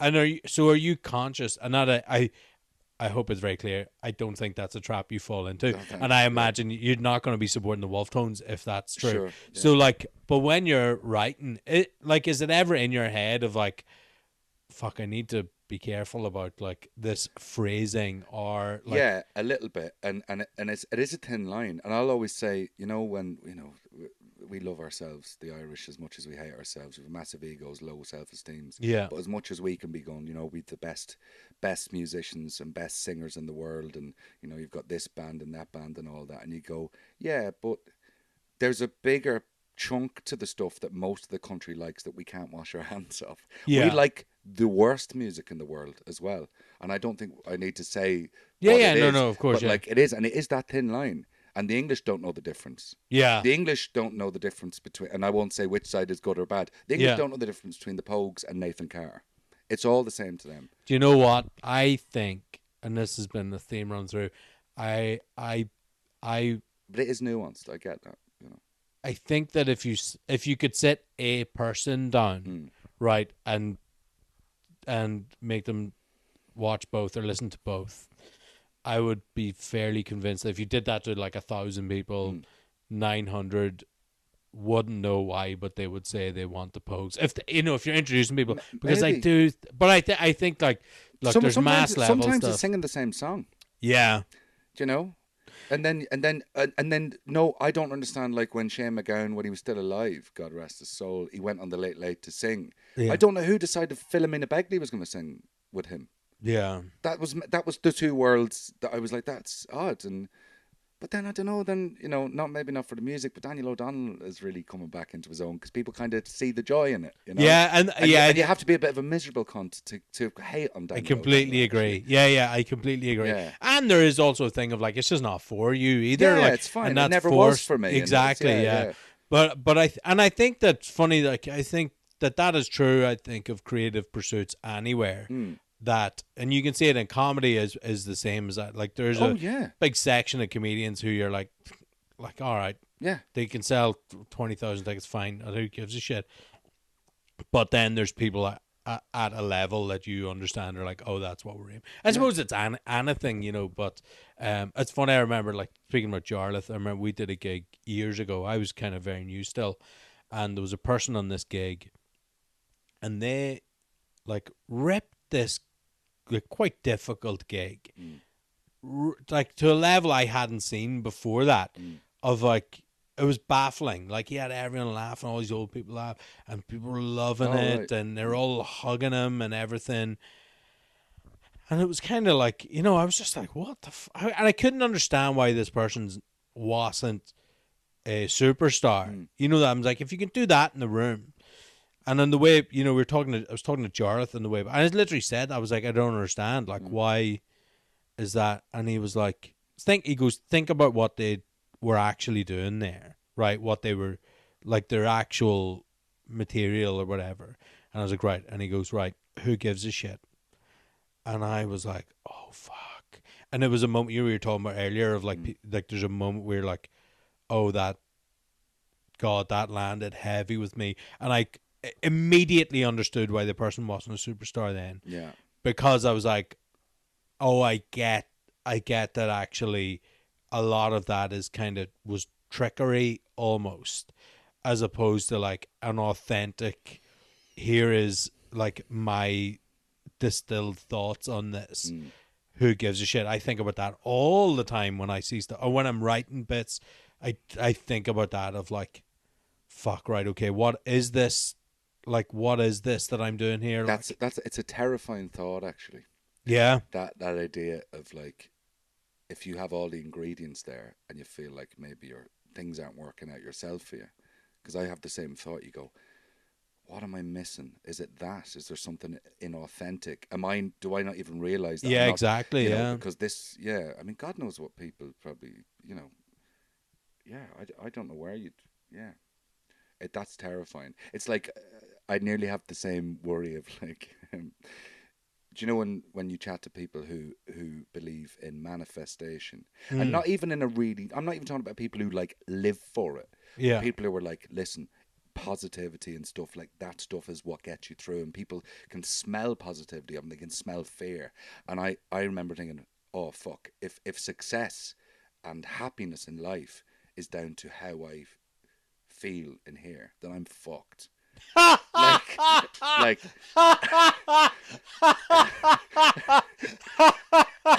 and I can't control that. Oh my god, that's so good. But it's true. I know what you mean. It's why I totally wouldn't do acid. There's mean. no way I trust myself to get myself into a good enough place. I completely know what you mean. And if life is like an acid trip, I'm fucked.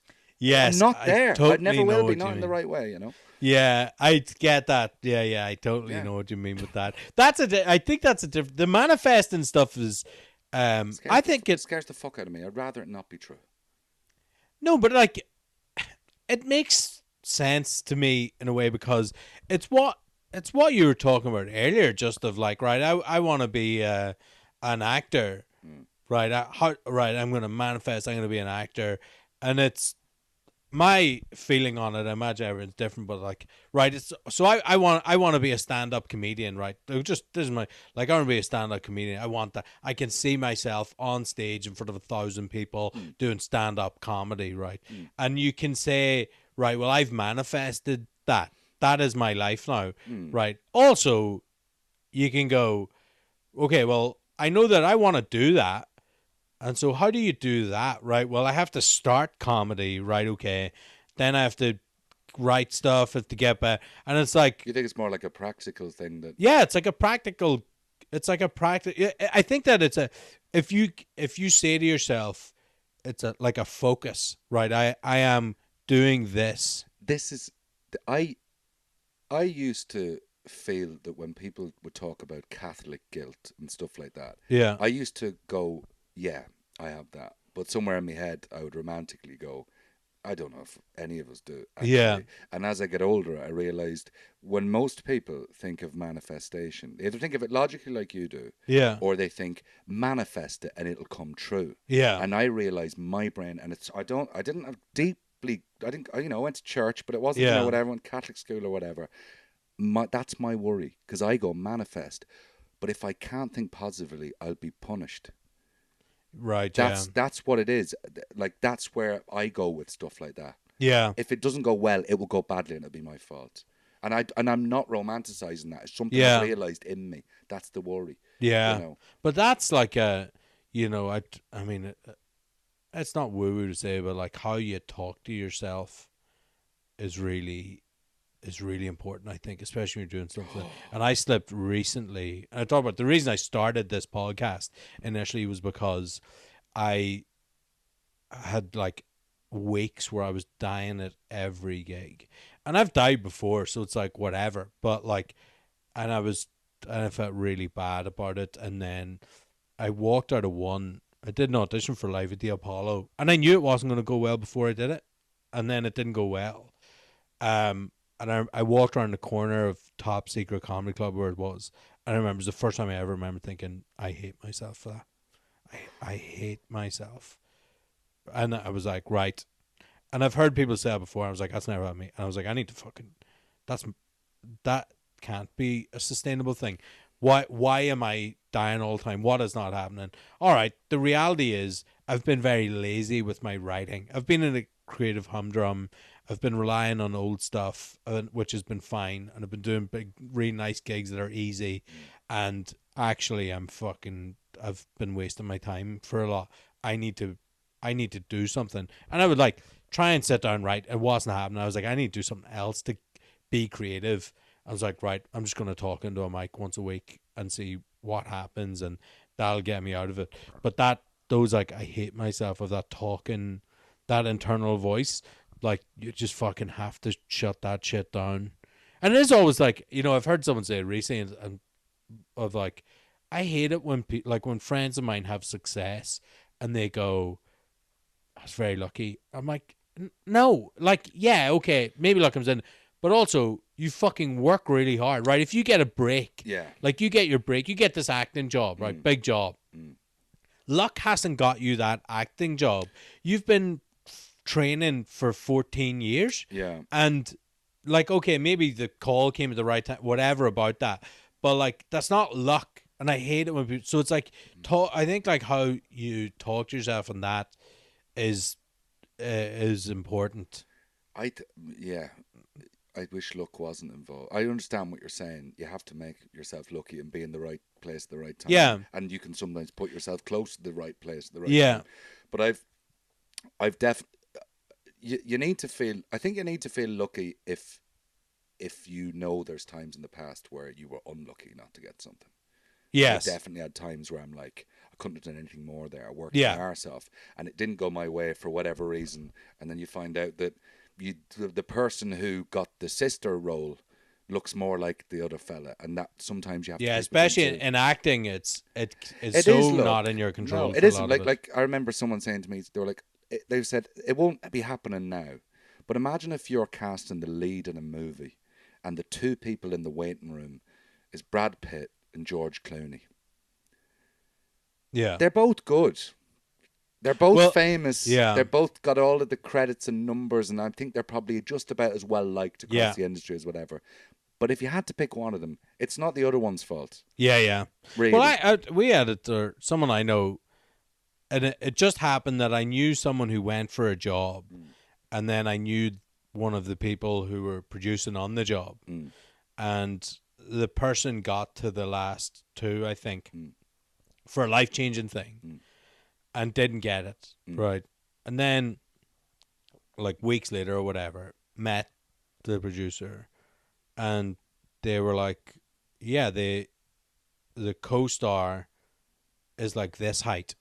Like the person who was in it, and it was just the other person's height matched better. Yeah. And it's shit because they don't say that initially, but it's like, you can't do anything with that. Like, you just fucking, man. Sometimes it'll be it's similar to height. Sometimes it'll be, we have this is a romantic comedy or whatever, right? And it would benefit me probably in a romantic comedy if I was up for the lead role for them to have like one of the bad guys in it and maybe the opposite girl to be really famous. Yes. Because then they don't need me to be really exactly, famous. yeah. And I need another way. So funny. We'll pause and then we'll be back and finish. We're back again. We're back again. Niall's tiny bladder is gone again. It's terrible, isn't it? Yeah. I mean, that's wild, but it's been like that It's never forever. a long way though, is it? It's always... No, you're like a mouse. I will often... I do wash my hands, I have to say. I'm not bragging, but I do. Yeah. And whenever I'm out and about with the lads, and pints are different and whatever, but I come back from the toilet and they go, there's no way.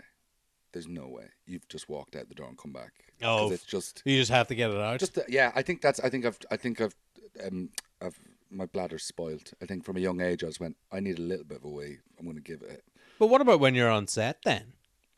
Presumably you can't it's just... all right then. No, you can, but it's all right in those situations. It's definitely psychological. Yeah. Because it doesn't matter how long a drive is, I need a wee the moment I pull up, and I'm going to piss myself. Oh yeah. But I know that if I had 20 more minutes, then I would need a wee in 20 Well, minutes. that's that. I can't think of who it was that has the joke here, but why they were like, why is it that when you need a pee, as soon as you get close to your door, it's like your bladder says, "I'll race you." Yeah. It is. It is. Yeah. We talked about nearly jobs there, and I want to ask you about Father Ted the musical. Yeah. So what? Rest in peace. Rip in peace, bro. Yeah. Simply because of woke. So, what is your story with the Father Ted musical? Because I don't know if I have it right in my head. So I got asked to audition for, and I haven't been working a lot. I've been asked to audition for an undisclosed Irish musical. Right. And I was like, okay. And they were like, prepare a song, and come along, and we'll have a script for you to read and whatever. That's funny. You're like either Glenn Hansard's at it again. Well, do yeah. you know? It could have been. Yeah. Could have been Granuaile the musical. Do you know what I mean? It could be anything. And I was going, okay, fine. I didn't think much more of it because I don't think you can. But then I just was like, you've got to pick one song. And I don't even know what this fucking thing is. If it is Glenn Hansard, then I should bring my guitar. Yeah. But if it's not, then I should sing a show. You know. Yeah. So I went any more information from my agent, and my agent's assistant went, "Oh yeah," she really casually just went, "Oh yeah, it's for the Father Ted musical." And I was like, "Well, that changes fucking everything now." That's mad. So your agent didn't tell you, knew but didn't tell you. I think she must. I think if in my head, and I can't be sure. I think it was. They were like, keep it on the down low. It's an undisclosed Irish musical. We can't really say. And right. I went, okay, grand, and went away to work on it. And in the meantime, they must have told her, and she probably just went, right, okay. well, it doesn't matter. So then I was all right. This is totally different. And then I find out that I'm going to go in, and Graham Linehan, Arthur Matthews, and I think Neil Hannon was in there as well because he wrote it. Holy shit! On a panel there. So where was it? It was at Hattrick. Yeah, wow. It was at Hattrick Productions. I went in. And there was a few kind of... Which is also, that office, when you go into the Hattrick office, I think for Irish people is weirder than... Or not weird, it's you walk in and it's... Because Father Ted's there, Dairy Girls is there, and you're like, oh, all these like... I think that's the first time I was in. I auditioned for the English fella in Dairy Girls. Oh, But funny. I'm so glad. Well, I know Dylan who got it, which Yeah. is good. But the other thing is like fucking hell. It's like I wouldn't have aged well enough to have been in that show after 1 year. That's Because he so still funny. looks like he could be at school, and they all do actually. He's also so different from them. Oh, it's perfect. Yeah, yeah. But Anyway, sorry. So you go. So shit. So you, just in like a conference room then. It was in quite a big room. I think it was a meeting room. They must have took a table out or whatever. Yeah. And so I'm chatting away to a couple of people outside, and I the other lads knew what it was for, but I think they'd only kind of found out at a similar time to me. So, Right. Did you know who? Did you know it was going to be Arthur Matthews, Graham Linehan? I can't remember. I think I knew they might be. This is there. Also this No, is. Do you know what? I'm pretty sure I didn't know that. And Yeah. when I walked in, I was probably like, would be weird. I if was you like, knew. oh, Yeah. yeah, there they are. And it's also this is pre insane Graham Linehan. They are just heroes. Which is exactly. Is one of the only people I've ever actually been starstruck by. When I first came to London, I was on a date with a girl I remember in Soho. We went to, and Graham Linehan was stood outside, and I couldn't believe it. If you're for an Irish creative, like, it's so fucking sad. It's so sad. Like a true genius. Oh yeah, no doubt about like it. True genius. No doubt about it. For stuff that he's created, like Father Ted, Black Books, The It Crowd, and he's written in so much others. Anyway, so that's the Graham Linehan that you're meeting. That's the one. Not I met. what I think No, maybe people I think would maybe, think of now. I think you might. Maybe there was like rumblings of it, but I can't really remember. It was like I remember hearing him talking about. I'm pretty sure before we started working together, he was talking about the start of that story where he'd had cancer and he'd woken up for an operation. Yeah. And he was kind of going, I tweeted this thing and God, people came back at me. And it was something like that. Yeah, it was early enough. Anyway. Yeah, it was still like, it was when you're like, oh yeah, he said something weird, as opposed to like, well, no, it really, that's when it kind of went mad. So you go in, yeah. and the other lads are waiting in that couch area. Yeah, they're waiting there. Do they all look like you? Like, what is the vibe? Kind of like dumb, chubby-faced Irish lads, right? About my age, You could tell who was up for Dougal, but then everyone looks funny in Ted. Yeah, right? yeah. So, I remember really. It's not really that important, but I remember really clearly that they all had sheet music with them, and I was like, "Oh, why were you given that?" And they were like, "No, I brought it in." And I was like, "Why?" And they said, "Prepare a song." And I went, "I thought prepare a song meant." I've got an idea of what I want to sing when I'm in there. Yeah. I know there's going to be a piano player in there. Prepare it. Because they were all musical theatre people. And so to have a totally different training. What? So. Oh, they thought like, I'm going to come in and give this music to a band. They were right. I was wrong. I went to my head, right, I'll turn up and I'll sing On the Street Where You Live. And I'll just sing it. Yeah. And so when I got in, they were right, not me. They were like, what are you going to sing for us? And I was like, oh, I'll sing On the Street Where You Live. And they went, the piano player's like, no, so I'm like, you know that song, play it. And then what key is it? And I don't know. And I said, sorry, I didn't realize prepare meant bring sheet music. Yeah. And they were like, and I said, I could just sing it a cappella. And they were like, it would be, I think I sang it a cappella, and they went, it would be good to hear you with an instrument. And I went, I said I could play and sing myself on that piano. Yeah. But I said I only know my own songs. So, so I did. I played one of my own songs. Oh, that's class. And that was fun. What was it? What did you sing? I think I sang a song called Birthday Card, which I've never released since. But I remember I knew what I was doing slightly. That when I knew I'd fucked up, I started being Dougal a little bit. Wait. So whenever you go in there, right, is the first thing that they do make you sing? Like, can you remember? I think they did. I think they made you sing first, and then because I seem to remember the scene. I've been told in World War One auditions to be a bit less Dougal. Yeah, yeah. Like I mean, I don't know what I think. He's from a similar part of the world to me. Yeah, I think it's that, and I think There's you just have like a innocence in your face. Yeah. I think you just do look innocent. Wow. And I think, well, yeah, exactly. Yeah, it's not far away from me anyway. Yeah, yeah.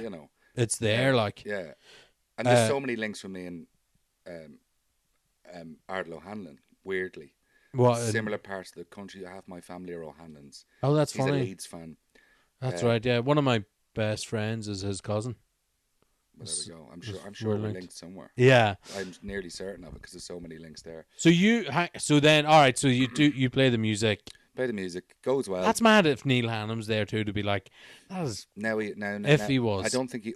I don't. If think he's he not, was it's still a great story. Yeah. But anyway, so I you can't remember. It's so so you funny. do it, and then I was okay. more interested in Arthur Matthews and Yeah. Graham Linehan anyway. But we're chatting away. One thing I will say for especially at that time, the good thing about the two of them, Arthur Matthews and Graham Linehan, is you'd think maybe comedy writers wouldn't be that good at laughing at other people. Yeah. But I felt really funny in that room. Oh, They were funny. cracking up. And as long as I worked with them after getting the job, spoiling the story here, they were so good at laughing. Yeah, but And that's people who love comedy love comedy. Like, They do, but Yeah. like I don't think people do it on purpose. I think I've been accused sometimes of not being a great laugher. yeah, so- but if so people are funny, I'm the Yeah. same. But I'm like, if people are funny, then I'll laugh. maybe that's I it. know. So wait, so they're like, so they didn't like the. So you did your song, you did it with you did the piano. What went wrong that you're like? Then I threw in a bit of Dougal, or it was just like lines. No, weren't it was working? that it was ridiculous to like I was the only person that day who hadn't brought shit That's music. so funny. Like I'm an Yeah. idiot for not knowing that. Yeah. And now, I mean, it's perfect. Like, oh, it's great. And I was just like, I could play a song if you want. You know? Yeah. And then I was kind of Yeah. doing it. But then as well, the other difficulty is, and I can't remember if I think they told my agent before I went in, or they'd said to the actors, and no, they went, we don't want an impression of Ardal O'Hanlon as Dougal. And I had decided, fuck that. yeah. Because I am Dougal. I've I always was going to say your impression. It's not an impression. No, it's just- like there's bits that you can see. I Which knew is I actually knew what you my want. best chance was to just do what I did, Yeah. always as Dougal, which Yeah. wasn't the first time. Because then I'm like, right, so I'm suddenly trying to move away from this character that I feel like I've known inside and out Yeah. since I was a kid. So I just did it, and I sometimes, and you'll trick yourself because it's sometimes you feel like this way leaving a room and you don't get anywhere near. Yeah. it. I kind of knew I was like, fucking hell, there's no one who could have. That can't have gone better for anyone else. Yeah. There was a lot of luck in the room for me. Luckily, they let me sing my own song, and I felt that had gone well. And there's loads of links where you go, if not this, Yeah. then sure. Like if I don't get this job, then I don't know what. Yeah. So you got the job. I got the job. We were got called the next day. And agent loves doing this. She's like on the X Factor. Hi, Deborah. You all right? Yeah, I'm fine, thank you. How are you? All good. How do you feel about being Dougal then? She'll always do like that, So So what exciting. happens then? So then I can't remember how long. It wasn't long after that. Maybe a few weeks. They were like, right, so we're going to start the workshop for this. Yeah. And it basically means we're trying out this stuff, the songs, the whatever. The idea being is we'll I think we did for 2 weeks, maybe 3 originally, and they were like, and on the last day, we'll have something to show Hat Trick and whoever and whatever. So we did that, and the first thing is it's the best thing ever. And as a Father Ted fan, I'm like, oh my God, not only am I in this, but I'm not in the thing that ruins Father Ted, because Yeah, I heard. I it's know so people good. who read what they were doing and were like, it was songs. really good. Oh. Yeah. So we did it, and everyone's really lovely. Did you know any of the other people in it? No, I didn't. Did I? No, I didn't. I didn't know anyone Right. else in it. And then what's lovely is you then have moments after a couple of weeks, because they're in the room the whole time. Yeah. And they're working through stuff, and they love Ted, so you're chatting to them about it, and then you're going for pints with like Arthur Matthews, and you're talking to him about League of Ireland and Yeah. Neil Hannon, and we're just chatting away about stuff, and we're like in the same group then. And it was just a dream come true, and I was like, this is class. And the chat when you're in a workshop, by the way, is you go, there's no guarantee that we're in this thing when it goes. Yeah. You know, not always. Yeah. It's But like doing table reads Yeah. for TV or whatever. But I Yeah. kind of started feeling like it was shaping up in some way there. Yeah. So we did that, and it went really well, and we had a drink, and we were all, nearly joking, going, well, fingers crossed when it gets going or whatever, it'll happen. But actually, then they come back, and suddenly we're in there with Sonia Friedman, who's the biggest Yeah. producer on the West End. They've added loads of cast members. Suddenly there's people cast, and there's some people that weren't there the first time. But me, Ted, and Jack, we're there. And I'm like, Wow. it was going, it was Yeah. going to happen. Sonia Friedman's on board. This is happening now, and I've been invited back, and it's going to be me. It's going to be him. We're Ted and Dougal, Yeah. and I'm starting to live it in my head. And but then in that workshop, it was odd because then the Graham stuff was getting a lot bigger. Okay, so It was you were hearing rumblings as well, were I was you? hearing rumblings. I was aware of it myself. Yeah. He'd even mentioned it to us all. I can't remember what he said, but I remember this thing of going, yeah, I mean, it's been a bit, I don't know if you've heard about all this stuff. And everyone kind of went, oh, no, I've not. But everyone had. Yeah. But I feel weird talking about this, but like, one thing that was really odd about that was we were in the room working really hard, including him, Yeah. working on stuff, on the ball, whatever. Yeah. And you'd come out at the end of the day and there'd be 50 tweets. And I'd be going, I don't know when he fucking did them. Yeah. I think that's anyone on Twitter. I never understand that. No. Like, It I looks like like Twitter they're on for football stuff Yeah, and yeah, whatever. But, like, when you see people who, like, tweet, and, like, he will, if you tweeted now with him in it, he will reply. He will reply, like. He went, you had it bad, Yeah, didn't you? yeah. As I know, he will reply. Yeah, like, and he's, it's doing it all the time. Oh, man. Yeah, I think, like, I do think some of the stuff that he's done there is abhorrent, and I just think it's all so sad because I don't know if there's anyone as good as him. Like in terms of like that output, that level of output. Yeah. And like to do it multiple times. I'm sure people will be able to mess in and say, "Oh, well, you're an idiot because X, Y, or Z," but like, for like his brain, you're like, just do that. This is why social media can be really terrible. Is like it fucking ruins people, and like I really do think he's one of them. Or it was like the effort going into that, like just fucking. What's odd about it is it feels like there's a world in which he had nothing to do. He wasn't involved in that world at all. There's a world in which it didn't get off the ground or it didn't start that conversation. Yeah. And it would be weird if he could look at it himself, if it was a different person in that situation. Like matter, I feel like, I mean, it's easy to make it a murkier than it is when in like reality, basically, fucking the most bullied people in the world are and it's not like not getting lot, piled on by fucking him and all his mates. Anyway, but whatever about that. Look, forget about that. But back to Ted, right? So like, yeah. So back to the thing. The so you when is it? So you're hearing rumblings, and he's saying that. Do you just get a call then to be like, "Don't come in tomorrow"? No, it didn't happen like that. No, we'd finished our run and everyone was still going. It'll be in the next few months, and what's odd about it is truthfully, I can't remember exactly when it was, but around the time when it felt Ted was going to start happening, like we're in the rehearsal room and we have a day to start in the West End. Yeah, lockdown happened. Right. So okay. I think I'm grateful for lockdown in a sense because I feel like if obviously you'll know what I mean by this is like if I'd been hanging about London and had gone through a real dry patch of work, and then this was about to happen and then it got pulled, then it would have been more devastating personally. Yes. But it was on the way out slowly, and then lockdown happened, and then lockdown was a long time, and no work was being made. And I think, to be honest, it probably saved the face for Hattrick and stuff as well. I don't know how they dealt with it, but they have to put out a statement of some sort, and everyone knew it was happening. But because of lockdown, it was just something that didn't happen. You know, there wasn't a moment. It didn't get cancelled, Father Ted. No, well, I mean, look, he has been open and said Hattrick offered him a pile of money, $50,000 or something, to take his name off it, I heard, and he said no. So, like, which it's his right, but and maybe do you know what? There's always a thing with that. Like, if he took his name off it, and even if he's gone from it, like, is it kind of is it destined to fail already? Not because he's gone from it, but sometimes there's too much water under the bridge with anything. Do you know what I mean? Who knows? Like, sometimes things can feel cursed from the start, and then even though it was so fun, so enjoyable, everyone was amazing, including Graham. Yeah, everyone was amazing. Yeah, and outside of everything that happened, there was nothing I would change about the experience of. Yeah, that was nearly the sadder thing.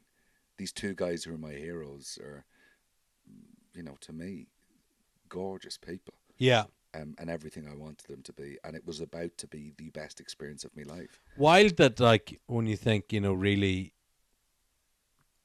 like, it's a unique experience, really, that you had there. Yeah.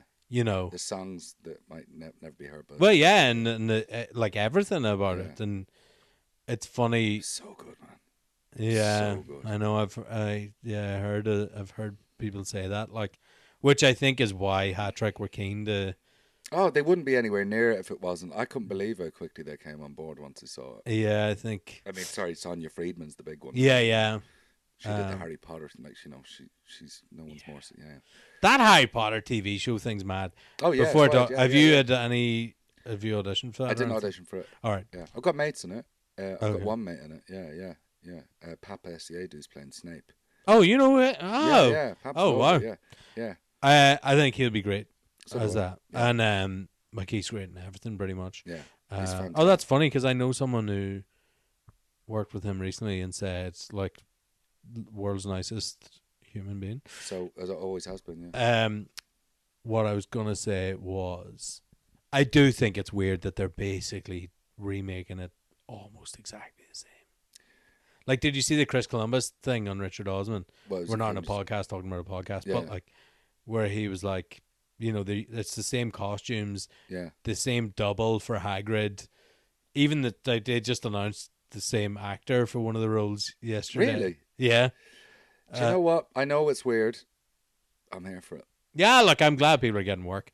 I'd like, there'll be differences in it.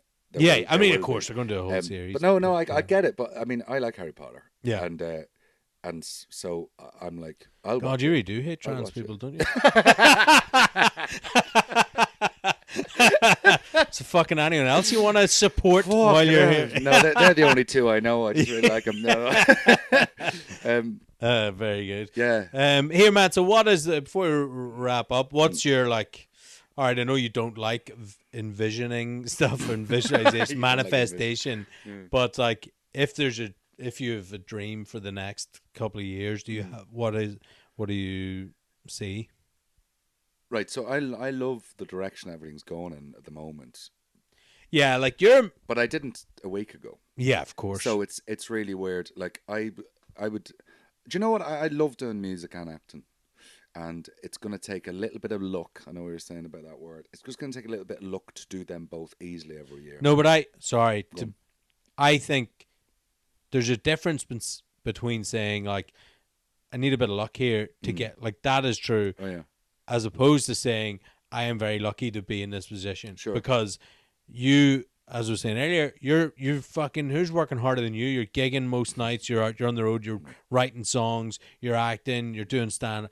Like, so whenever you do get the luck of an opportunity, it's not luck that you're ready to take the opportunity. Yeah.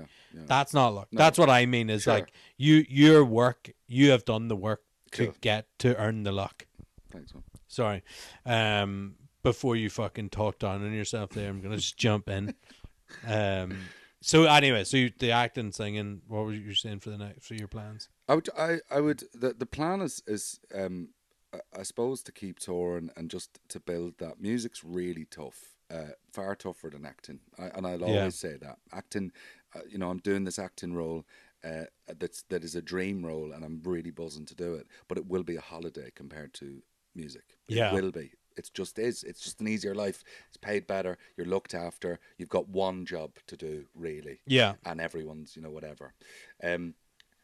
What'd be good is just to be in a slightly stronger position, and maybe it'll come from this job or another one, that just makes doing music and acting at the same time far easier. Yeah. There's certain types of films I'd like to be in, and what I'm about to do is a period drama and a good few episodes, and that is a dream in itself. Yes. But I just I suppose it'd be nicer to keep on my horse and get out of the Wild West a little bit, Yeah. Because it is the Wild West. I'm making it up as I go along, and it's working fine. But just the breathing space. Just the breathing space would be lovely, and I'll have that luckily now. After because I'm doing this TV job, then I'm on tour, and then I've got a good few weeks before Christmas, and it's unforgivable for me to do anything in those few weeks because I've told so many people I will not be. Go on holiday. I think I might do, but I don't want to. I don't want to go on holiday. I want to stay home or go to Ireland or whatever. You know. Yeah, I think when you've been, I've been coming off a tour. The last thing I want to do is jump on a flight. I completely understand that, but I think when you arrive at the place that you've got the flight to, it becomes apparent very quickly why you're there. That's true. And ultimately, you can't really relax if you're at home. Yeah, you're always going to be thinking you're going to work. Stuff to do. All right, man. Is there anything that we didn't cover or anything you want to talk about? Or no, I don't think so. I'm on niallmcnamee.com/gigs I'm on tour from October till December across Ireland and the UK. Full band and all that. And very cool. Be fun. Yeah, I think we have one date in the diary. This is the worst part about also working at nights. Oh yeah. You just never. I think literally I've bought tickets to you 5 times in the last year and never gone. Really? Never been able to go. Yeah. Well. So go and see him. Yeah, do. I'll probably have tickets. You can have. No, the lesson there is buy a ticket whether you can make it or not. Yeah. Always I don't care. I'll do it to a full room of no one. Yeah. Thank you very much. Mate, thank you. Thanks. It's been fucking great to see you, man. Yeah.